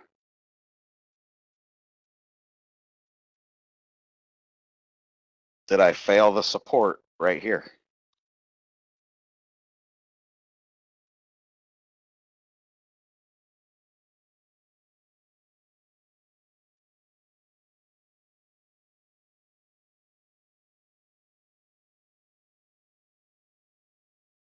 Okay, so I could enter a short. Here it comes back and it fails this past swing low. Here, it actually bounces, it closes above my support, but look where it does in relation to this resistance. Swing lows serve as resistance on the way up. What did it do?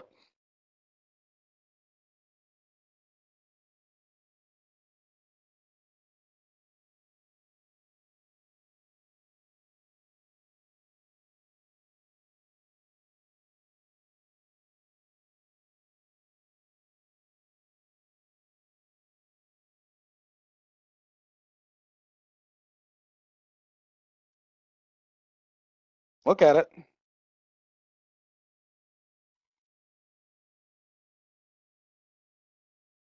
Closed above it.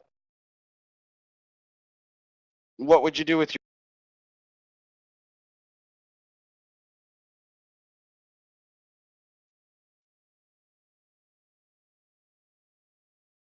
See, Sam, this is the kind of stuff that really frustrates me because people try to rush ahead on things and then they leave out key details that result in loss of money because they're too simple-minded to pay attention to something. They're thinking about, what do I trade, what do I trade, what do I trade? Without actually putting the work into answering that question.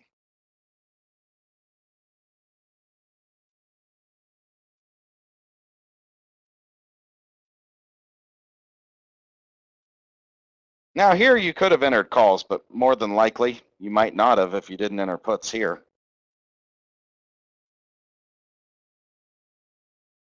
And as it goes on, sadly, all you're doing is deleting the line. By the way, here we've had 2 winning trades basically that we've gone through. And then you get a visible pullback.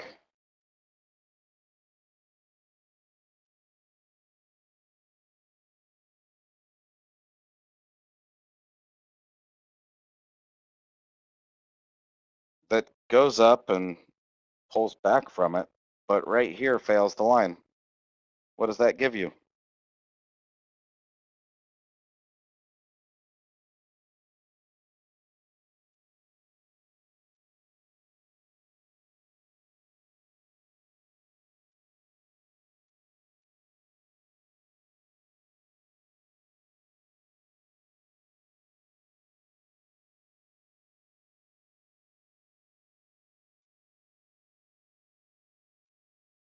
Failed to swing low, buy puts.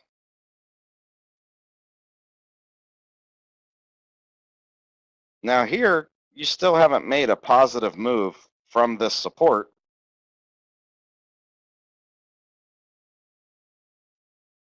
And then you fail it here.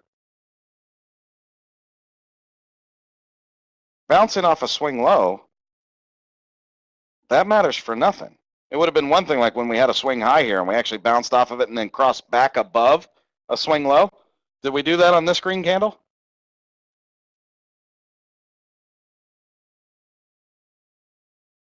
No. Now over here, we closed below that green line, so that kind of gives some irrelevance. Over here, you know, it would actually be this candle right here. Ironically, this candle right here wouldn't have given you a lot of profit, but it actually would have been about $2.50 to $3. Profit?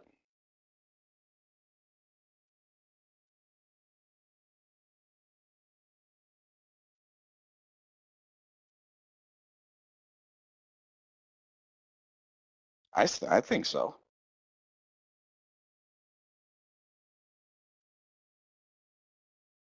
There's 3 of them.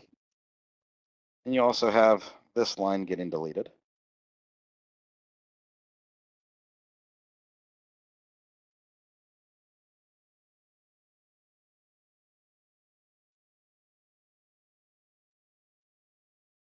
It's starting to look to me like we just made a swing high.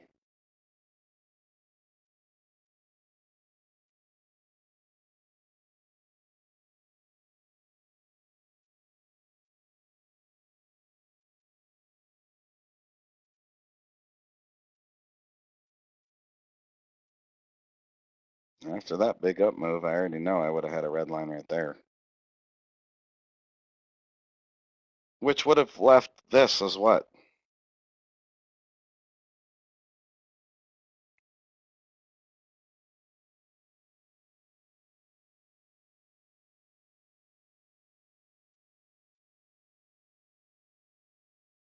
A new puts entry.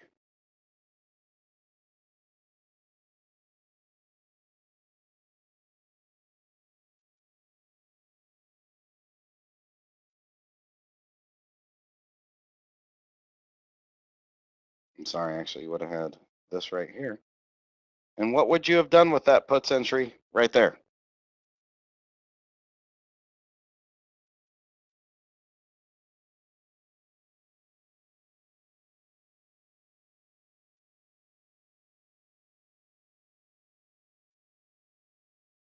Mm-hmm.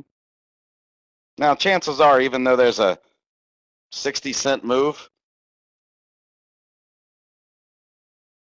you probably would have broke even on it. That's the reality.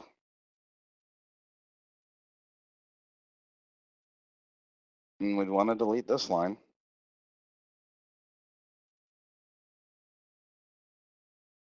We did make a visible up move here. If you don't have time to make your charts right, you don't have time to trade. What would we have done here? Besides wished we hadn't stopped out of that puts trade for what really would have been about a break even.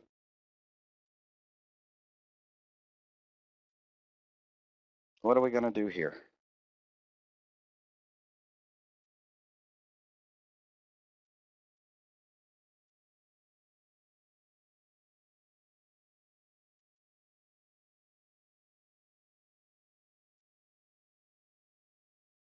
Gonna buy some puts.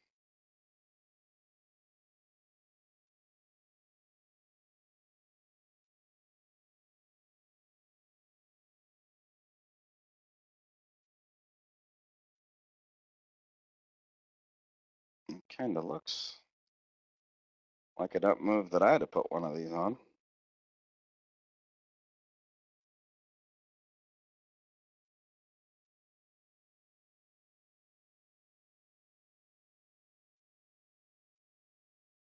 Oh, we actually closed below this line I had here, which means that would be what?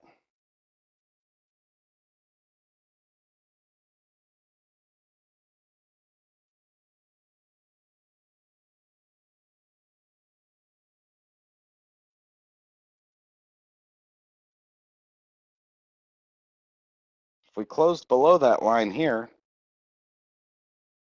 and then this happened,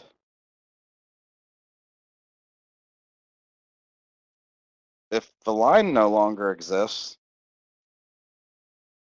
nor would our trade, right?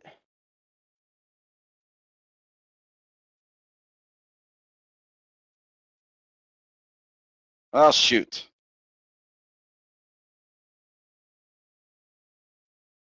And that happens. But you know what? Dang it, guess I got to buy them puts again. And then we get a loser.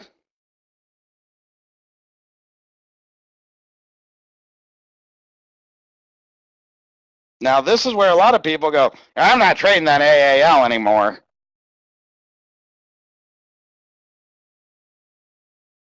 We just had 5 winners. The one that actually moved 60 cents, but probably would have broke you even. And then a loser. What else do you do here?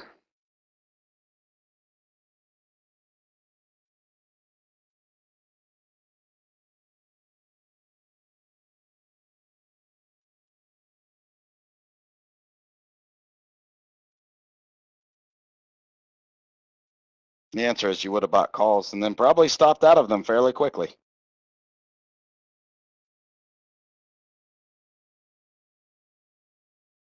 Well, now you got those 5 winners and 2 losers in a break even. Man, that son of a gun.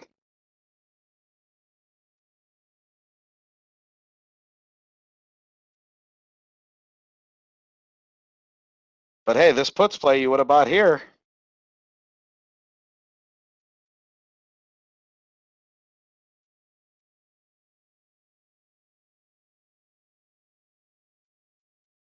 Now, these are the times where it just kind of sucks because you're going to find this one would have been basically a loser or break even here.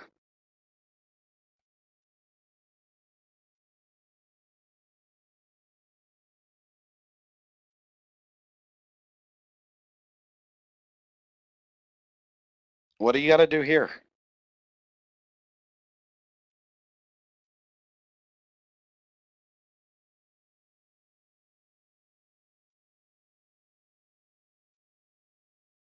You got to buy the call.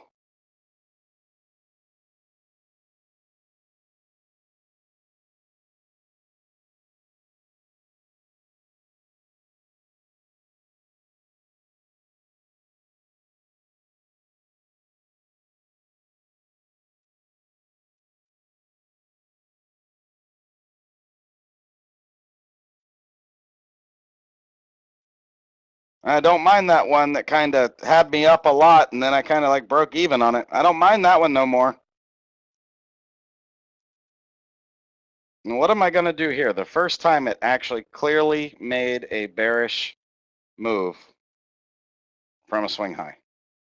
You could sell, you could hold. It's kind of up to you. If you're up that much, I would always say, well, shoot, give it your last swing high. But to be quite honest, if I was up that much from where we would have bought this day, I'd have sold it. I'd have sold it right by the close of that day. I'd have been out.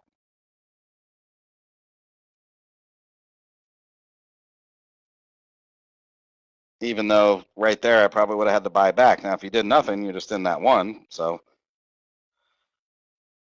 it's still the same swing. But here I would have sold it.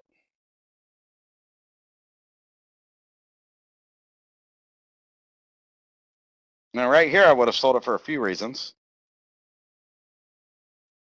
Because after making what looked like a pullback, you didn't get much of a move before you started pulling back again.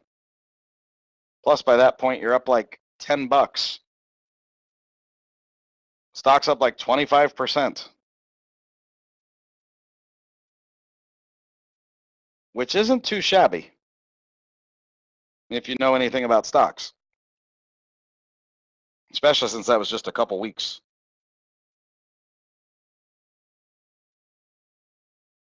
Now, even though I would have sold there, it's real simple.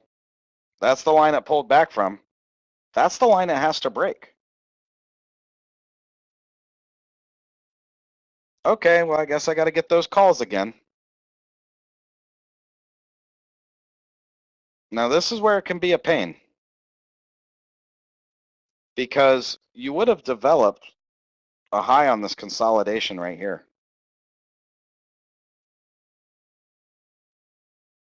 And even though this is the swing point you broke to make you buy it again because it's the swing point you sold off of,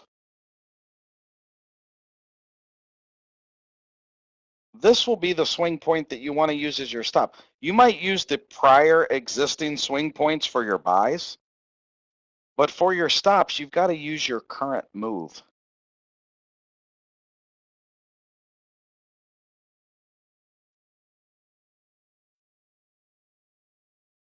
That would have scared you, but it closed above it.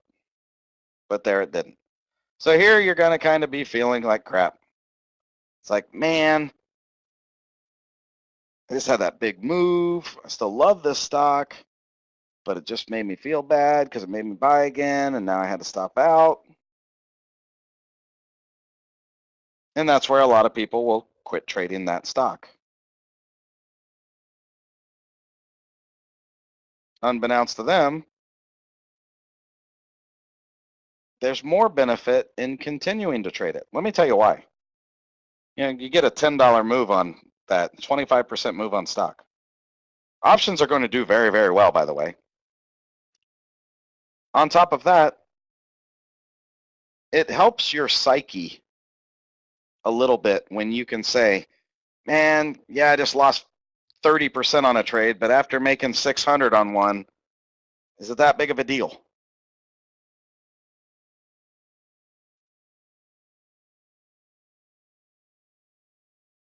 And then this happens. Gosh darn it, just stopped out of a frickin' trade.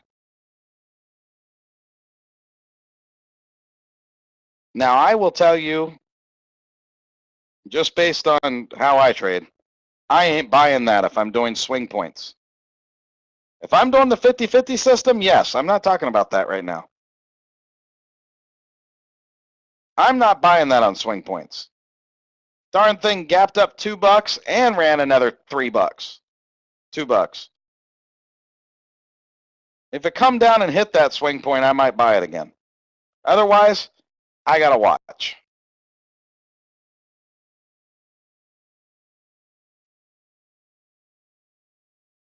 Now, after I've watched, I have swing points.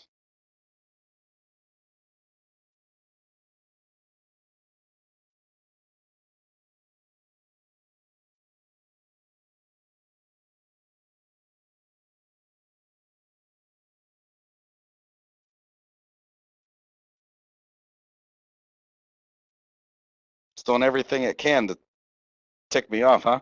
In here, I would have taken the shot on buying.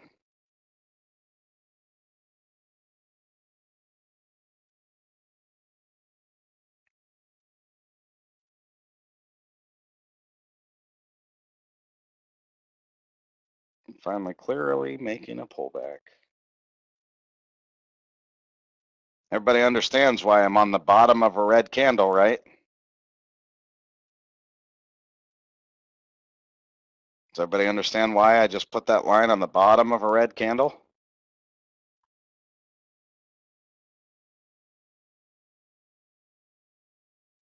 It's where it closes. Now here, two things. I wouldn't have to sell this all the way down here. I hit, pulled back from. I'm telling you, with those two things combined, if it was just failing the swing point, I'd wait for the close. I pulled back from the resistance and failed that swing point.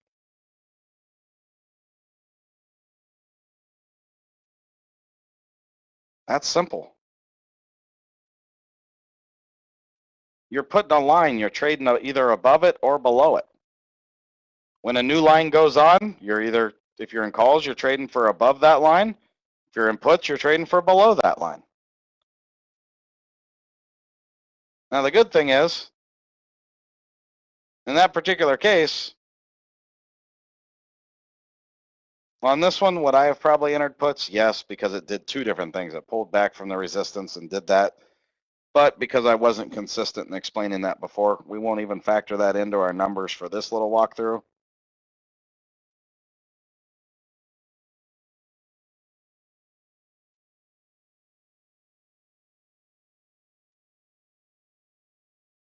So we would be waiting.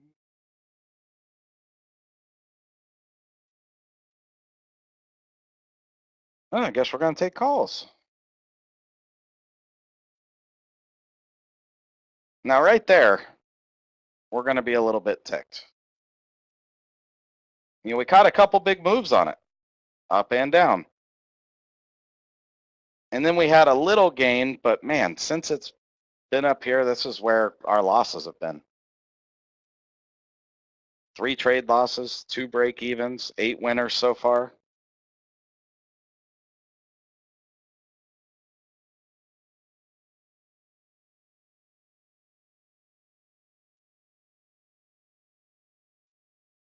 Now here, I say we got a puts play.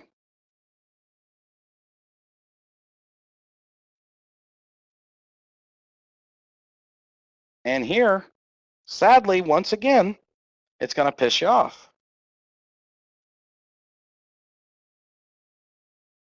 And it's going to break even, essentially. I mean, within like 4 or 5 cents. But still, that's what it's going to do.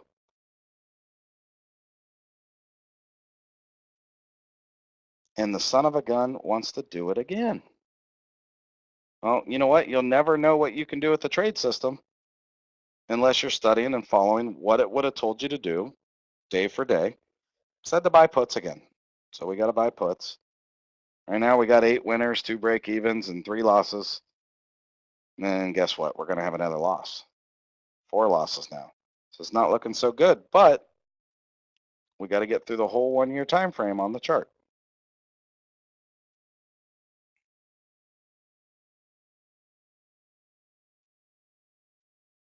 Here would have been a calls buy.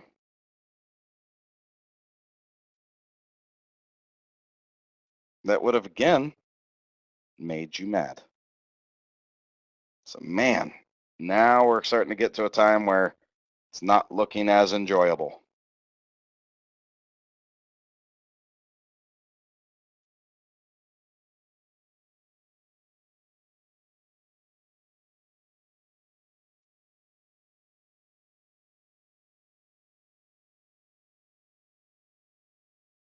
I'm not buying calls on the gap up if I'm only using swing points, just like I didn't right here at first.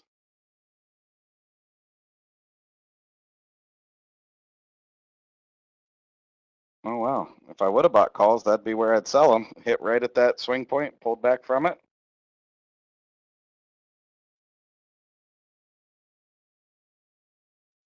No, that's gone. Got a close below there.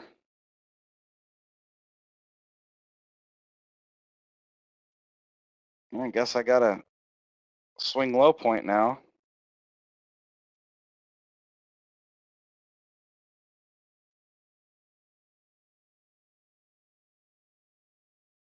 Guess I do got a puts buy there.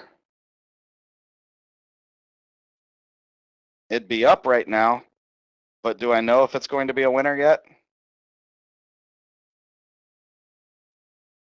Do I know if it's going to be a winner yet?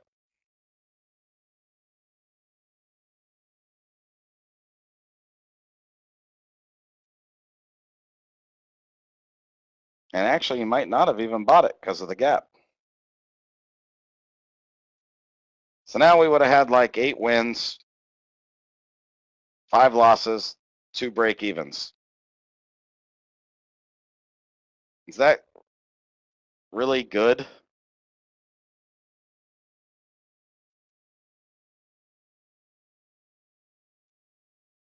Well, it's your money. You can do whatever you want. But the thing with options, you get one green day in a downtrend,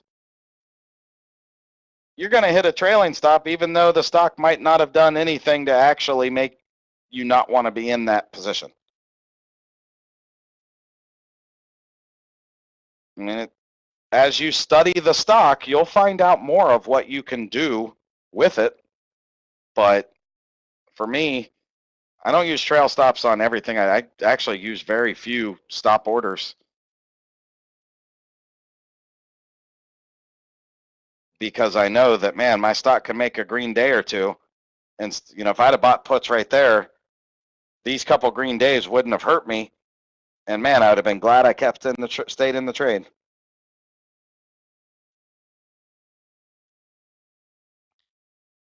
The problem is when I look at just what swing point trading would do,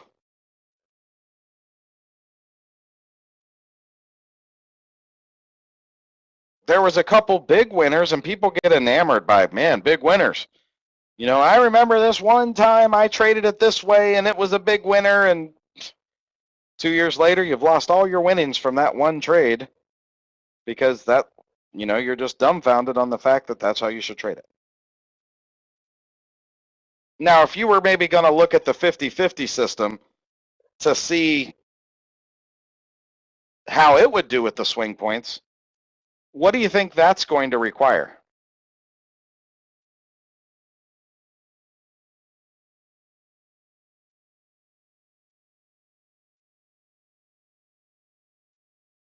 Okay, Stamp, you tell me right now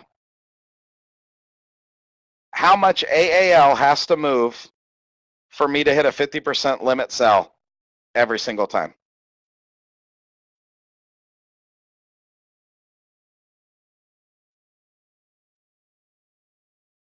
I'll give Juan some credit. He can tell me that on CVX. He can tell me on CVX how much CVX has to move so that every time I know without a doubt I'll hit my 50% limit sell. Can you tell me that right now on AAL?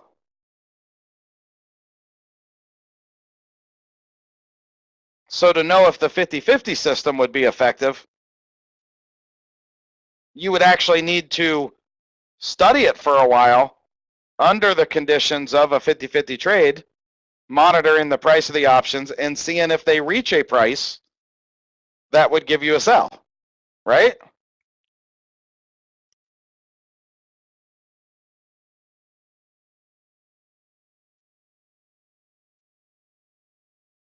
Now, sadly, I can tell you just by looking at how it did with swing points,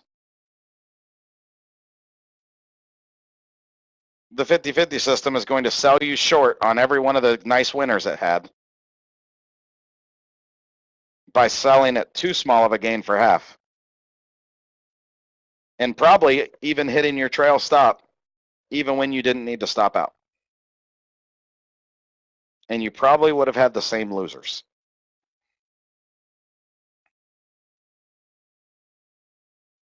I'm only saying that because one of the first stocks that I started testing the 50-50 system on the daily chart with was AAL. And there's a reason it's not one of those 6 that's on the list.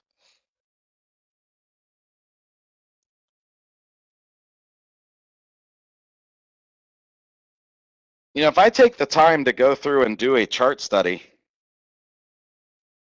with these swing points,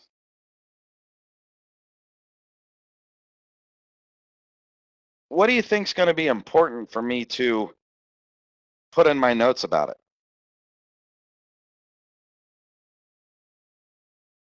What do you mean, Scott?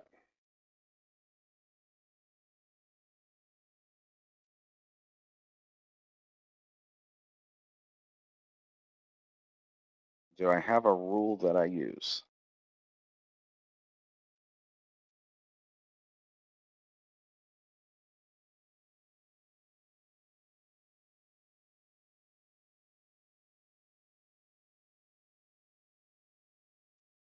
That's something that you really only know by studying the stock, to be honest with you. You've got to study it under the options that it would tell you to buy for that system. You study it, study it, study it, study it, study it, and then you say,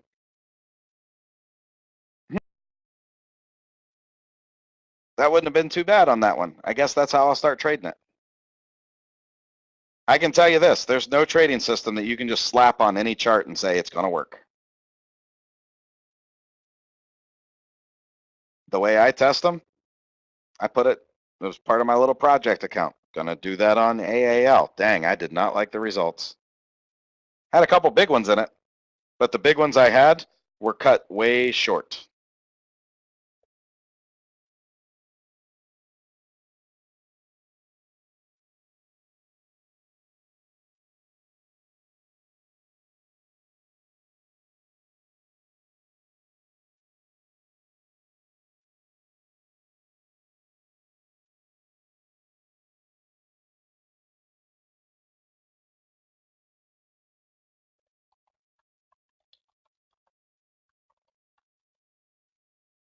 So, I mean, I usually put anywhere from 300 to 500 hours into studying a stock before I ever trade it once.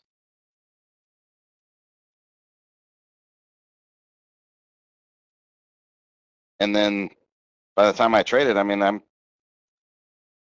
aware that there will be times that the trade will lose, but I just keep trading it that way every time.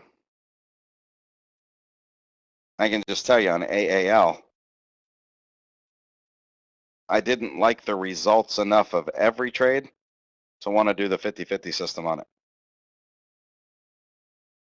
Now, what other things can you see on this chart that might start being appealing? You know, we saw that, you know, the swing points were kind of hit and miss.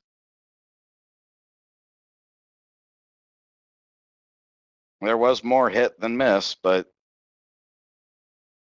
the amount of miss made it a little bit of a pain.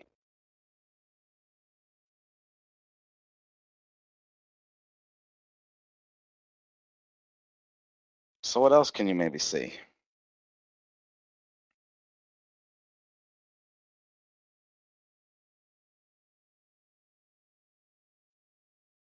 Remember, it's not always the number of trades that matters. If you make 1,000 trades, but 999 of them are losers, who cares how many trades you did? Except for your broker. They'll love it.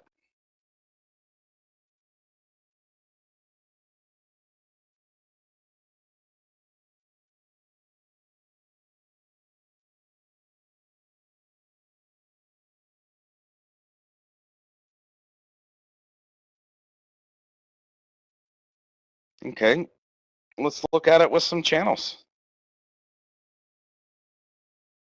I'm going to just go back again to that 2-year daily so that I can zoom it in back to a year ago.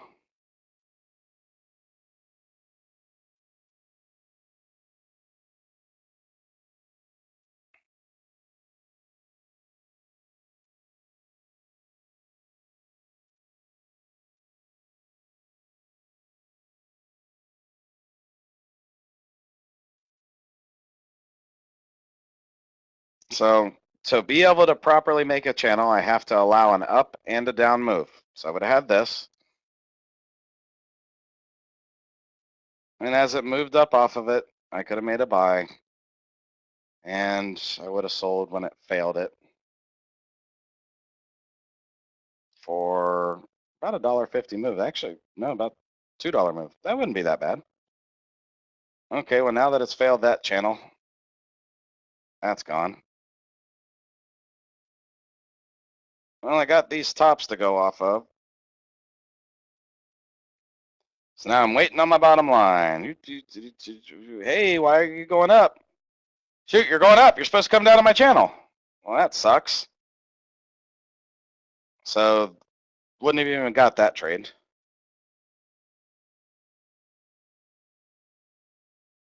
But, now it's kind of had done this after I missed the trade. So now I'm just going to wait for it to come. Darn it, it missed the channel. Crap.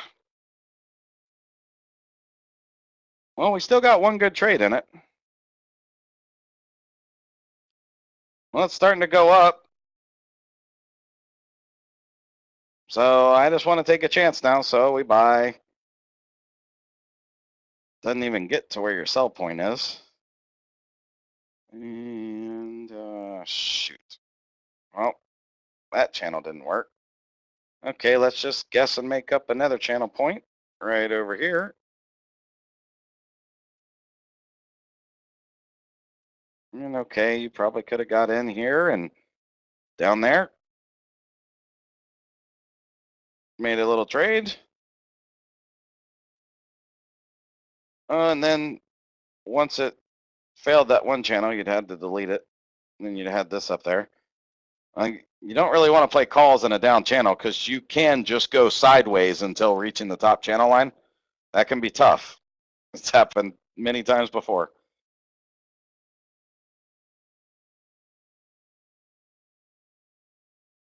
Definitely looks to be in that channel. Yep, just waiting on my top line so that I can either buy puts or sell my calls.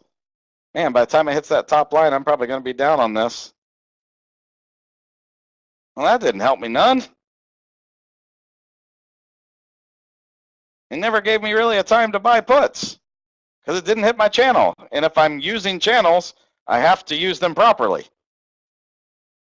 So that kind of sucks. It did nullify this channel though.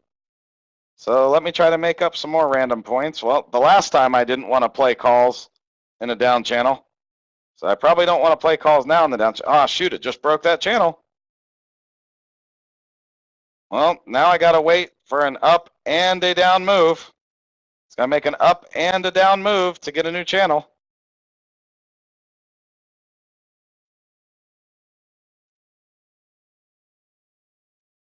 Waiting. Okay. there's my down move. I'm taking my freaking calls. I let it run 14 bucks without me. But let's chase it. Oh, cool. I'm doing good. I'm a genius. I failed my channel there, so I had to get out of it.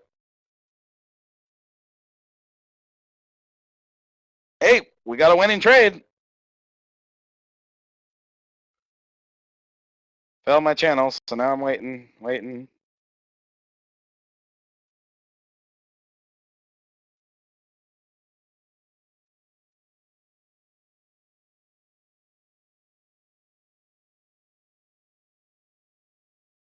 So I'd have been that. Well, that candle nullified that, so that's got to go bye-bye.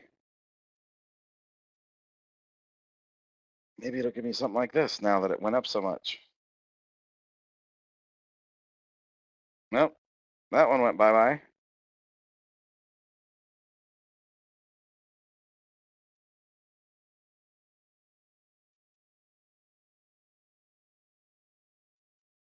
Oh, I got an up move now that I wasn't able to trade.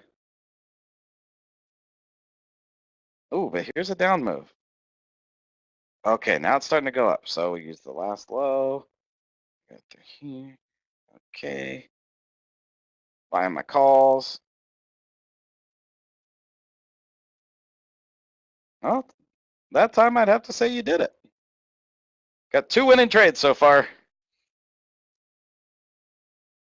And mind you, the best winner, I caught $3 of a $17 move. So now I'm waiting on the bottom line. Well, that failed. I gotta, channel's done. Crap. I gotta wait on the down and an up move. Okay, well, I got a down and an up move, so come right through here. I'll buy my puts. Crap, done with that one.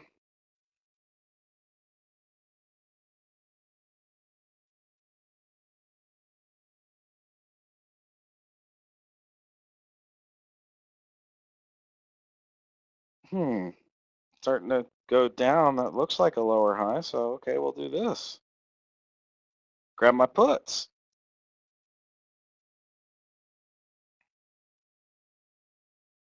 Crap, stopped out of that one.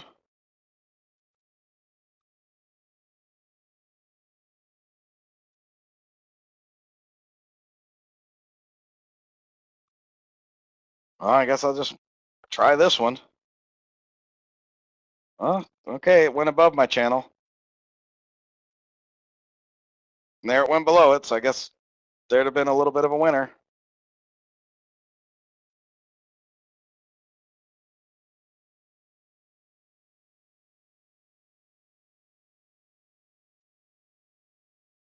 So now I'll wait on it to come down here. Oh, crap, now I can't buy the calls on it because I failed that. And I was waiting on that, so I probably didn't see this. And by the time it stopped me out of the one, well, shoot, now it's already at that line that failed it, so crap, I'm kind of screwed on that one.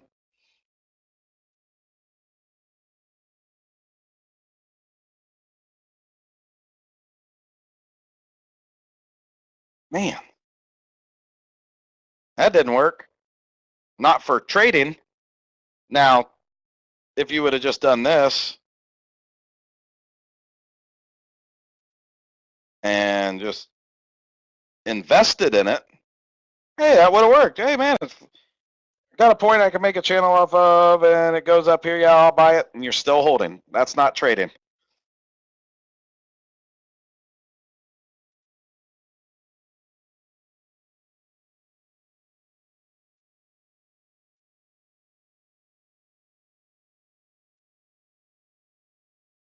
Well, I'll fight you on that one because AAL was AAMRQ that I owned at 71 cents a share and sold at $37. Flyer can vouch for that. He was at the other venue when I alerted the common shares buy, and he was here when I alerted the common shares sell.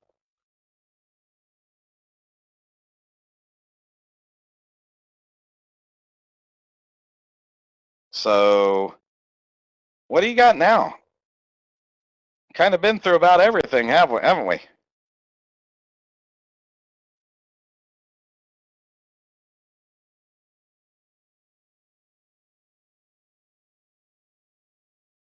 Well, your EMA system is going to be basically right what your 8 moving average system was.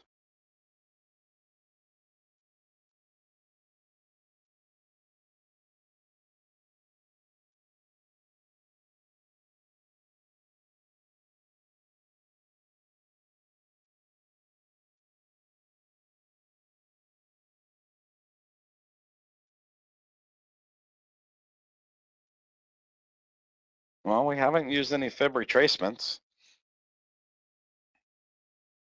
Fib retracements. We wouldn't want more than a dead cat bounce or we couldn't play puts. So that screws that one. And we wouldn't want more than a dead cat bounce or we couldn't play crap. So we're kind of screwed there. And it wouldn't really give us a buy until here. And yeah, that would have been good. But it would have put us at a whole lot of risk for how high the lines got each time. Heck, we'd still be in that trade. We would actually still be in that one. But we sadly wouldn't have got it till about right here. And we'd be holding at least for that 45.60.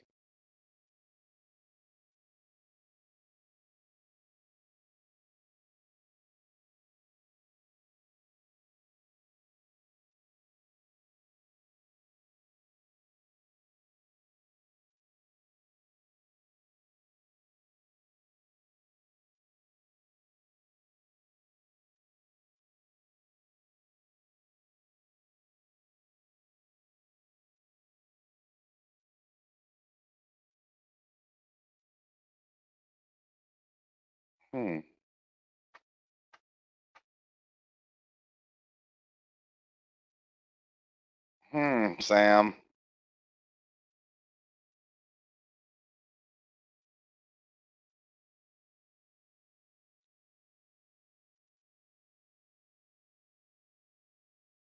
Oh, Michael, my alert today was off the weekly chart.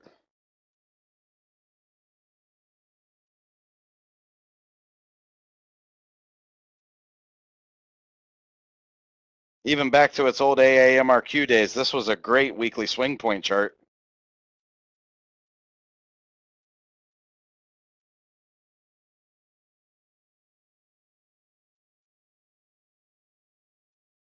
And what I always did was when it got close to a swing low or a swing high, I would buy the strangle, and then I would set, I'd do 1/3 in the calls, 1/3 in the puts, and then I would set the other third buy for if it either bounced or failed the point. Does that sound like my trade plan that I sent out today now?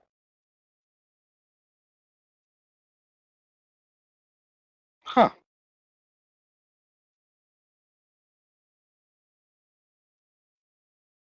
Huh.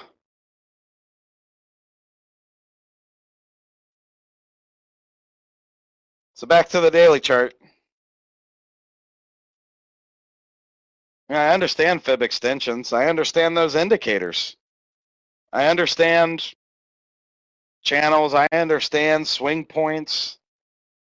I understand those things, but I don't understand why none of them seem to really be awesome on this chart.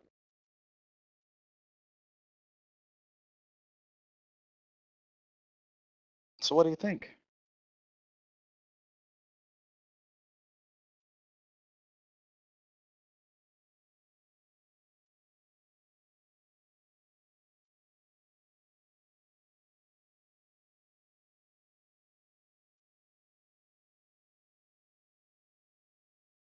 What do you think?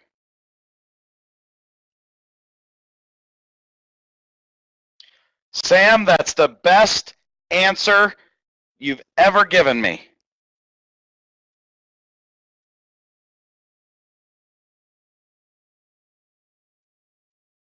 Oh, exactly. Sam's answer. We don't trade it?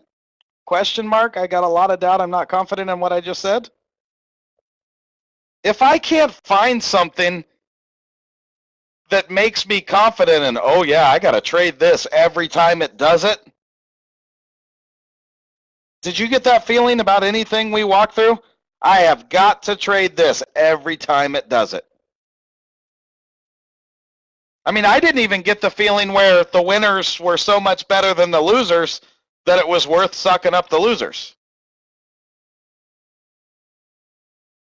I didn't even get that feeling, did you?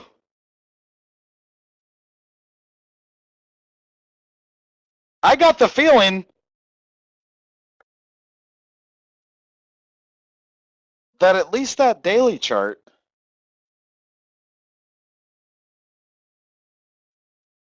might get me. It might get me.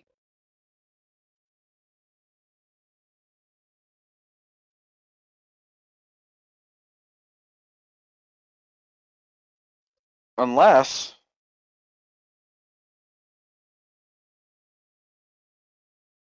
does a trading system have to be something that you can consistently move to every single chart for every stock that exists? Or does it have to just be something that works on that chart and gives you that overwhelming sense of confidence that no matter if anybody else thinks it makes sense, you have to trade it every time?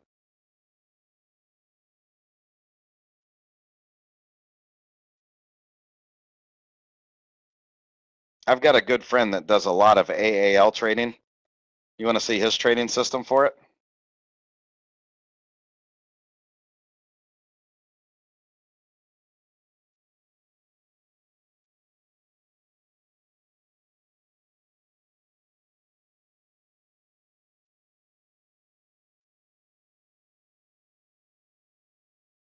If it's above the green line, he looks for calls. If it goes below the red line, he'll look for puts. If it's between the two, he ain't touching it.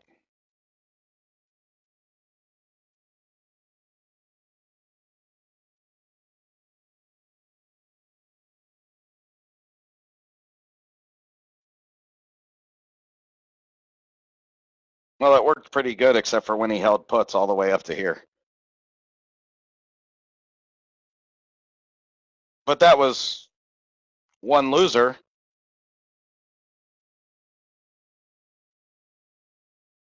When he got a calls trade, a calls trade, a calls trade, a calls trade.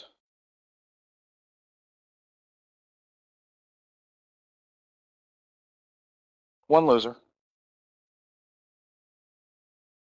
5 winners.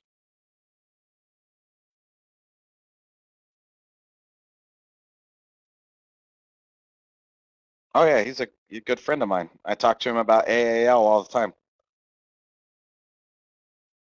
He's easily got 10, maybe $15 million now, and he only trades this one stock. He knows more about this stock than anybody I know. How he trades it, I don't understand. But that's all he trades is AAL.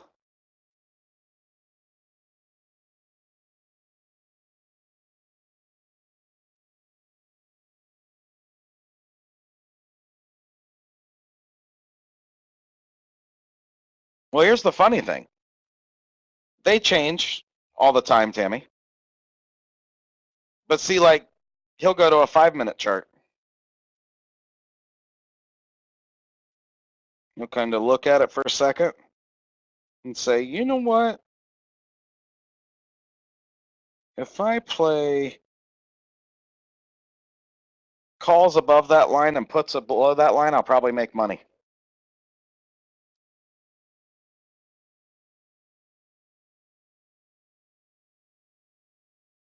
And then he'll go to like a 15-minute chart.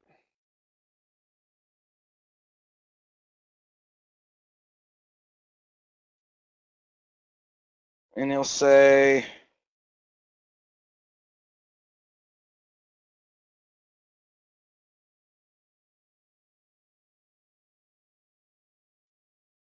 at this point, if I play calls above it and puts below it, I'll probably make money. But here's the funny thing. You know what that means he would have done yesterday and today? He'd have said, I'm below it. I'm taking puts. I'll just sell them at the end of the day. He doesn't care what price it is. He doesn't care that it's down way below that. He's going to take puts.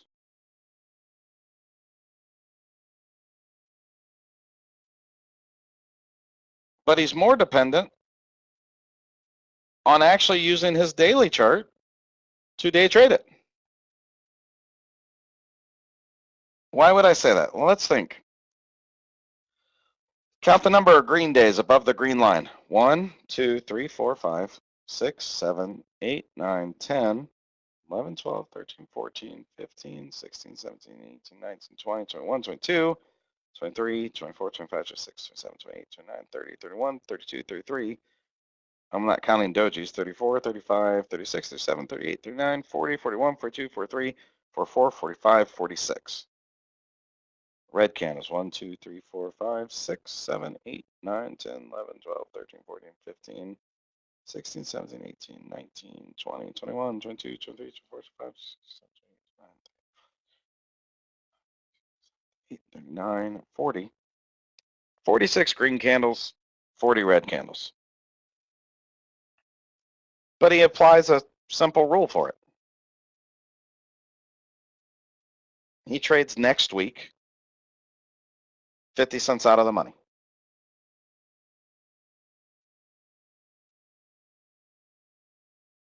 What's funny about that is most of the time when he gets a red candle, it'll have a green candle tomorrow. For instance, now look at the times where it had a red candle that still would have got him a sell at profit, okay? He buys 50 cents out of the money here, he definitely hit it. Well, if he did it here, he's going to hit that order, but he's also going to hit the order he does each of those days. Boom, boom, boom. Here it had red candles that went up. Even here, he makes us buy at the beginning of the day. If it's not at a profit, he holds it, or it expires worthless. So if you now look at the red candles that went up within a week afterwards, that's how he trades AAL. Does it make sense to me? No. Does it make sense to you? Probably not. Am I going to answer questions on it? Absolutely not. Have I seen results of his trades? Yep. Does it have to make sense? Nope.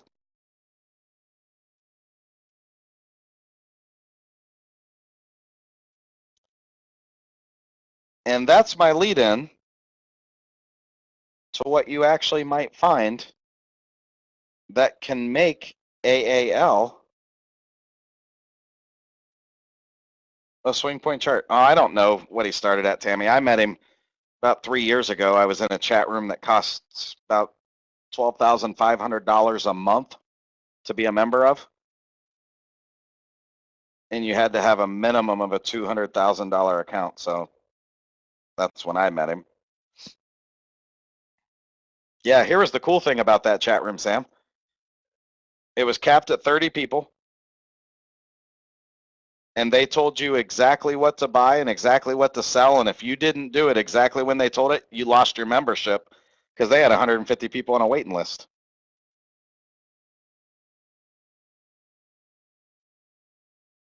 And there was no second chances. When the guy that ran it would say, Sam, buy this many contracts right now. If he didn't see it go through on the time and sales, you were like, whoa, I can't log into the chat room. Holy cow. And you had to prepay for a full year of membership. So if you're 3 months into it and you get booted, you're screwed.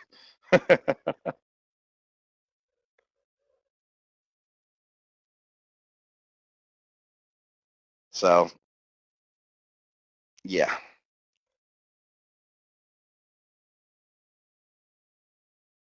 Well, Juan, what would it be worth it to you to average $100,000 a month in profit? Would it be worth $12,500 a month?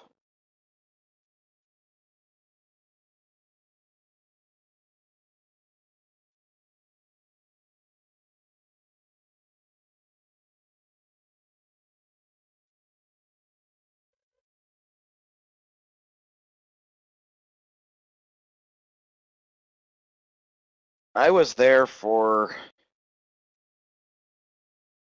13 months.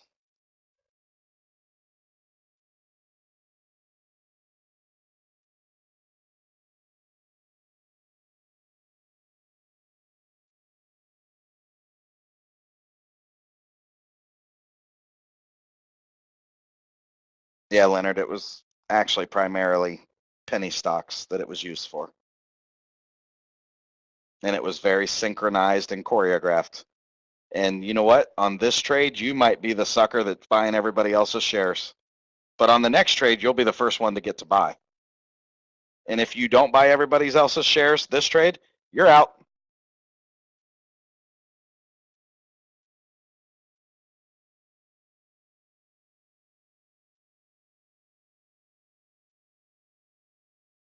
And after 3 months of that, Sam, I was actually the number 2 guy. I was the one that did all their charting and all that good stuff. Now that room doesn't even exist. Why? The guy charges people 25 grand a week for one-on-one lessons, and he's got a 2-year long list.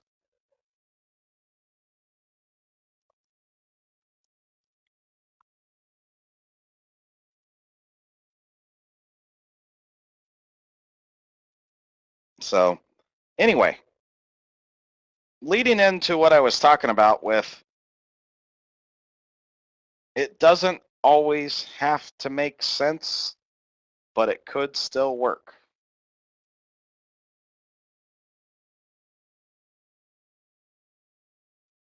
And swing points is actually what I'm getting at with that daily chart. You see, we talk about swing points a lot with, if it breaks a swing high, you should be long, blah, blah, blah, blah, blah. If you take the time to study a chart like AAL, what you're going to find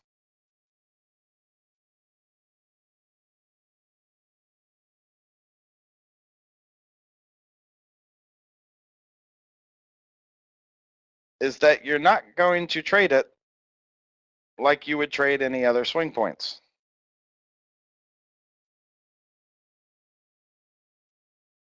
Which is actually why I love trading this stock. You see, I made that trade today off the weekly. Another good down day, I'll make the exact same trade off the daily. Because to me, everything is a 2/3 or a 3-part buy on AAL.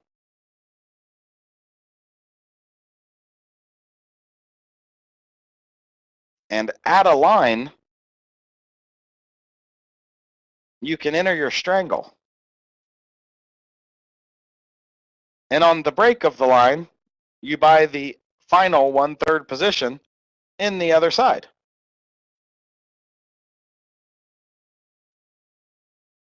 When you get the second buy in one side, what do?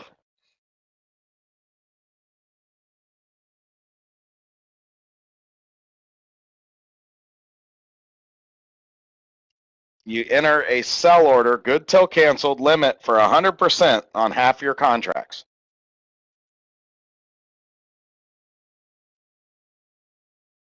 Very, very simple. Guess what that does? What that does is even on this day, so we're not talking to wait until the close. We're talking about at the line, you enter strangle.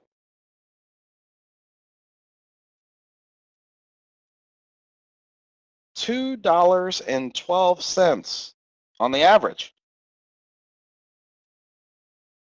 will get you 100% gain. Guess what happens this day? You would have had 2 buys on calls. Guess what happens this day?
If you bought the strangle here and added to the calls when it broke above, needing a $2.12 average to get a 100% fill on half your contracts, what would have happened on this day?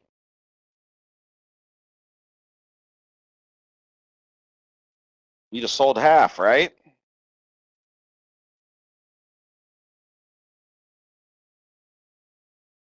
Now, what's funny,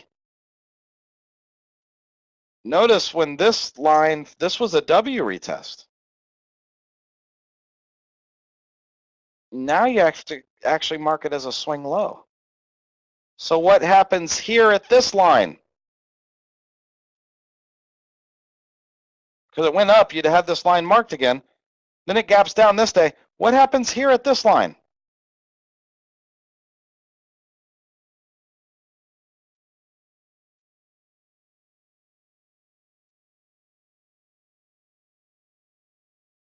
You would have bought another strangle, and I give it 20 cents is what I usually give it. So it moves 20 cents in the other direction of off the line. I buy another buy in whatever side it's moving towards. Guess what actually happened this day?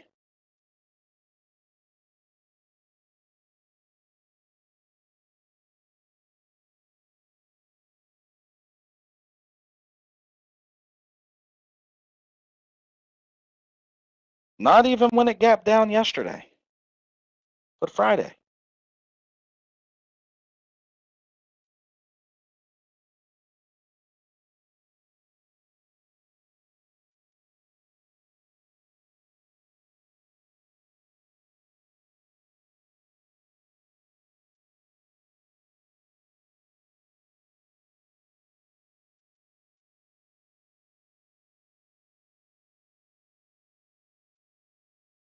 It hit 100% sell order.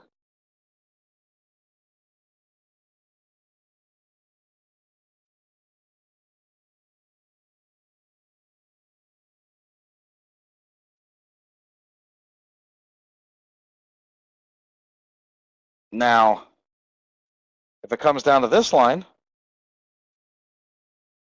right at the line, I'll take a calls buy, puts buy. I'll give it 20 cents on each side. Whichever one that moves 20 cents up to first is where I make the third buy. You'd be surprised how effective that is on this chart. You're going to forfeit a third of the position. Yep, you're going to forfeit 33% of the position.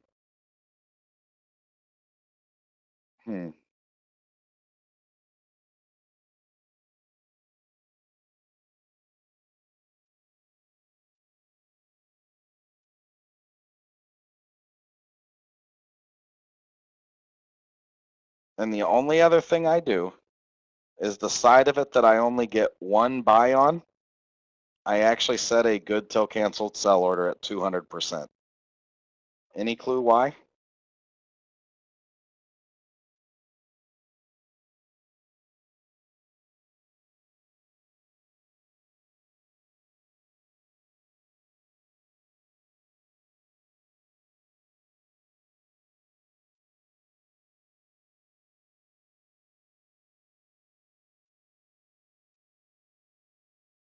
There you go. If I'm wrong, and believe me, if the side I've only got a 1/3 buy in is the winner, it's because I'm wrong, right?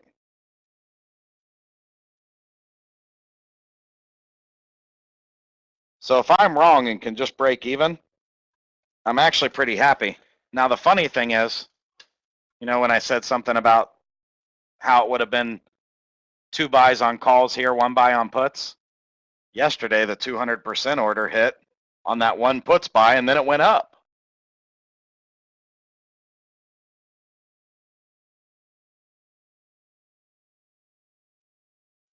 So how much money do you think you need to do a trade like that?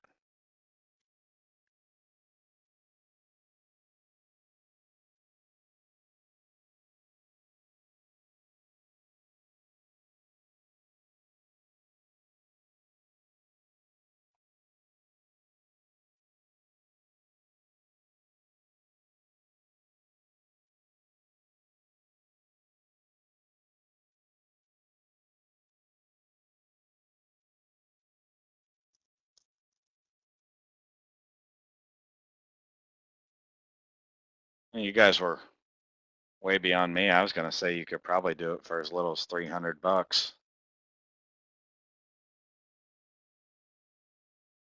Maybe 320, 350, but definitely under $500.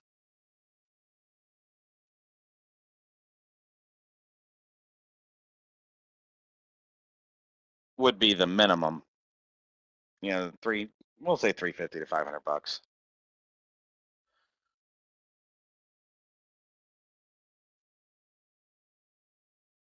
The reason is you're never going more than 4 weeks out.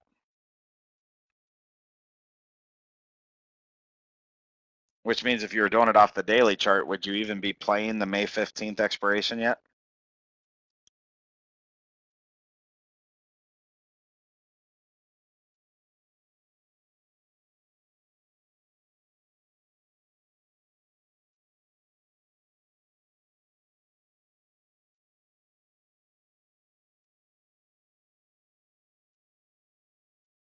And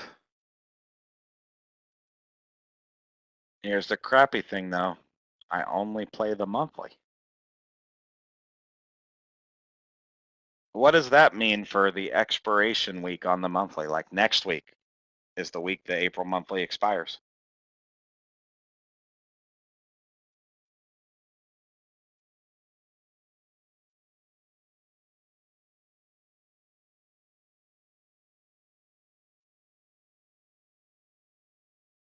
But I never play more than 4 weeks out.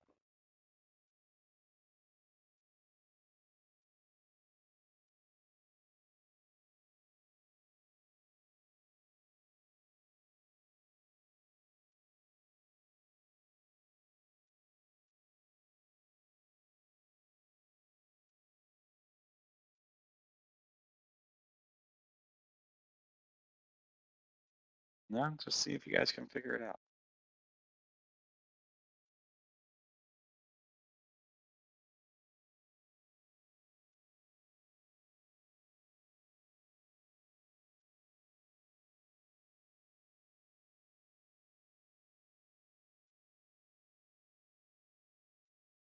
Oh, no. Next week, I would still play the April 17th options. We'll make that easy. I'll give you that one. If I was doing this next week, I would still trade April 17th.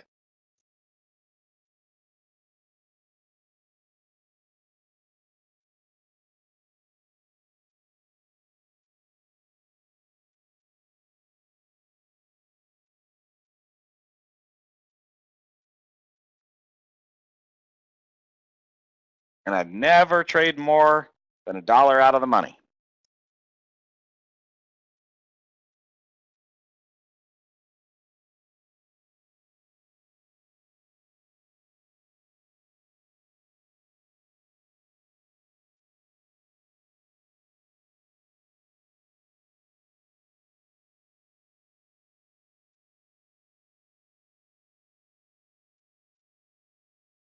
Yes, you're stumped because you try to apply logic to a system that's not logical.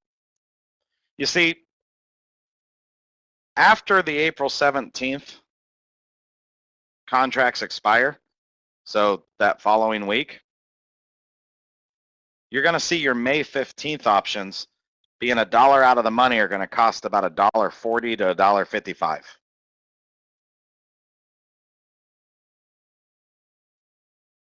Well, let's say my normal position size is 25 contracts per buy at that price. How many contracts do you think I'm going to buy even the expiration week when they might be 30 cents?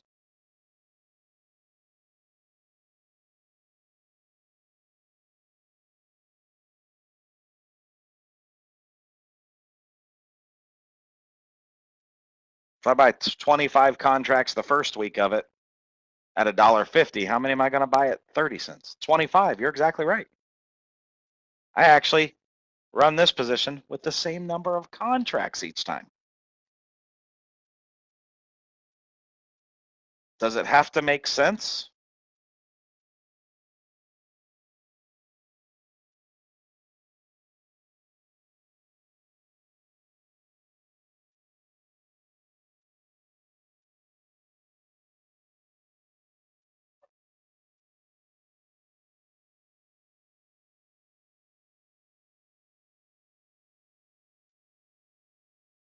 does it have to make sense?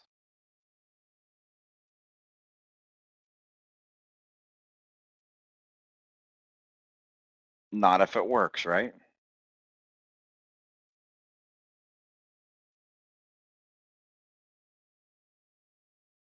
Would I go applying something so ludicrous to any chart out there? What do you think?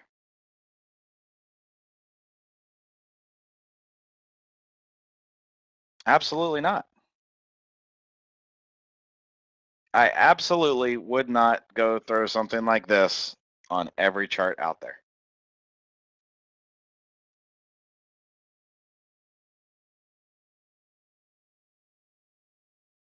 But on this chart, for the AAL daily, it's simple. Strangle, monthly,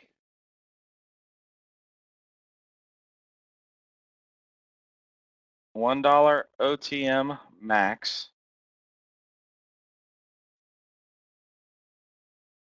never more than 4 weeks out.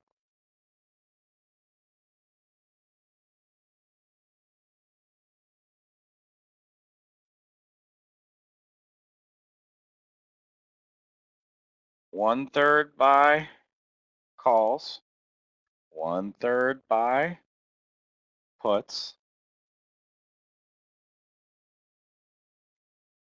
at swing point,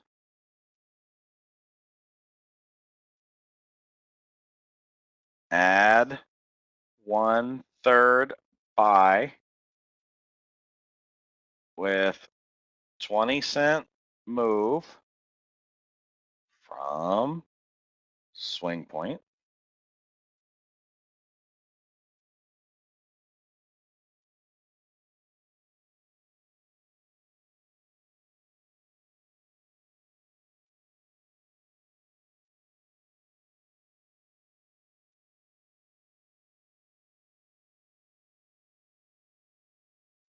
Always capital letters now.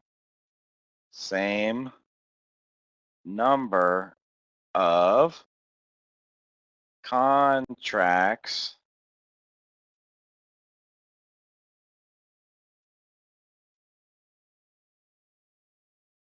first week on new expiration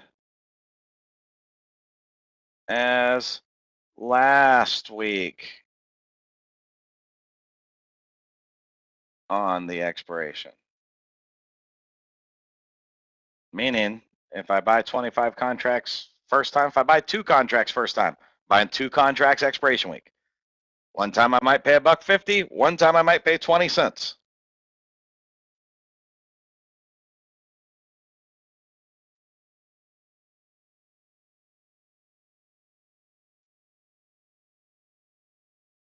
Now, would it be right to encourage you to start trading that way right now?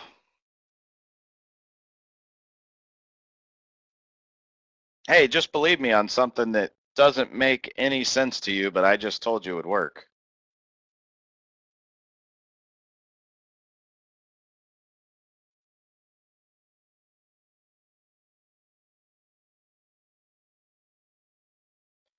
No, but maybe start watching for it.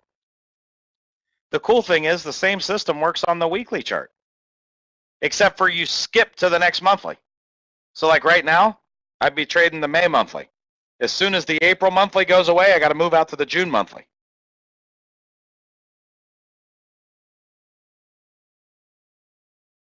Right at the swing point. So what type of orders do you think I need to have entered for this?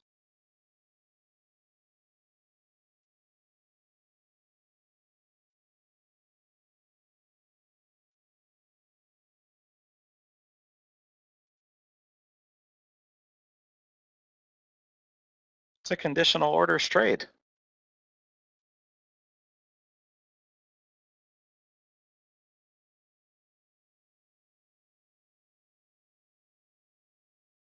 So does does that weird alert I made today that I got literally over 30 emails and probably 20 private messages about kind of make a little bit of sense? It was off the weekly. Same system, off the weekly, where I trade the actual next monthly.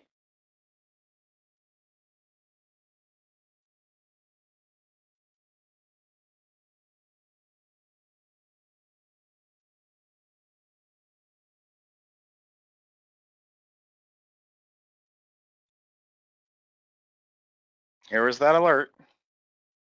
And man, did I get some emails, private messages.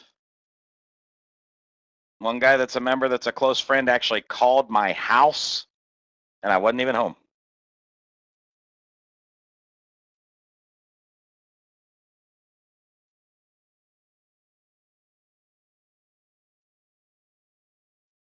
Yes, definitely wasn't you, Sam.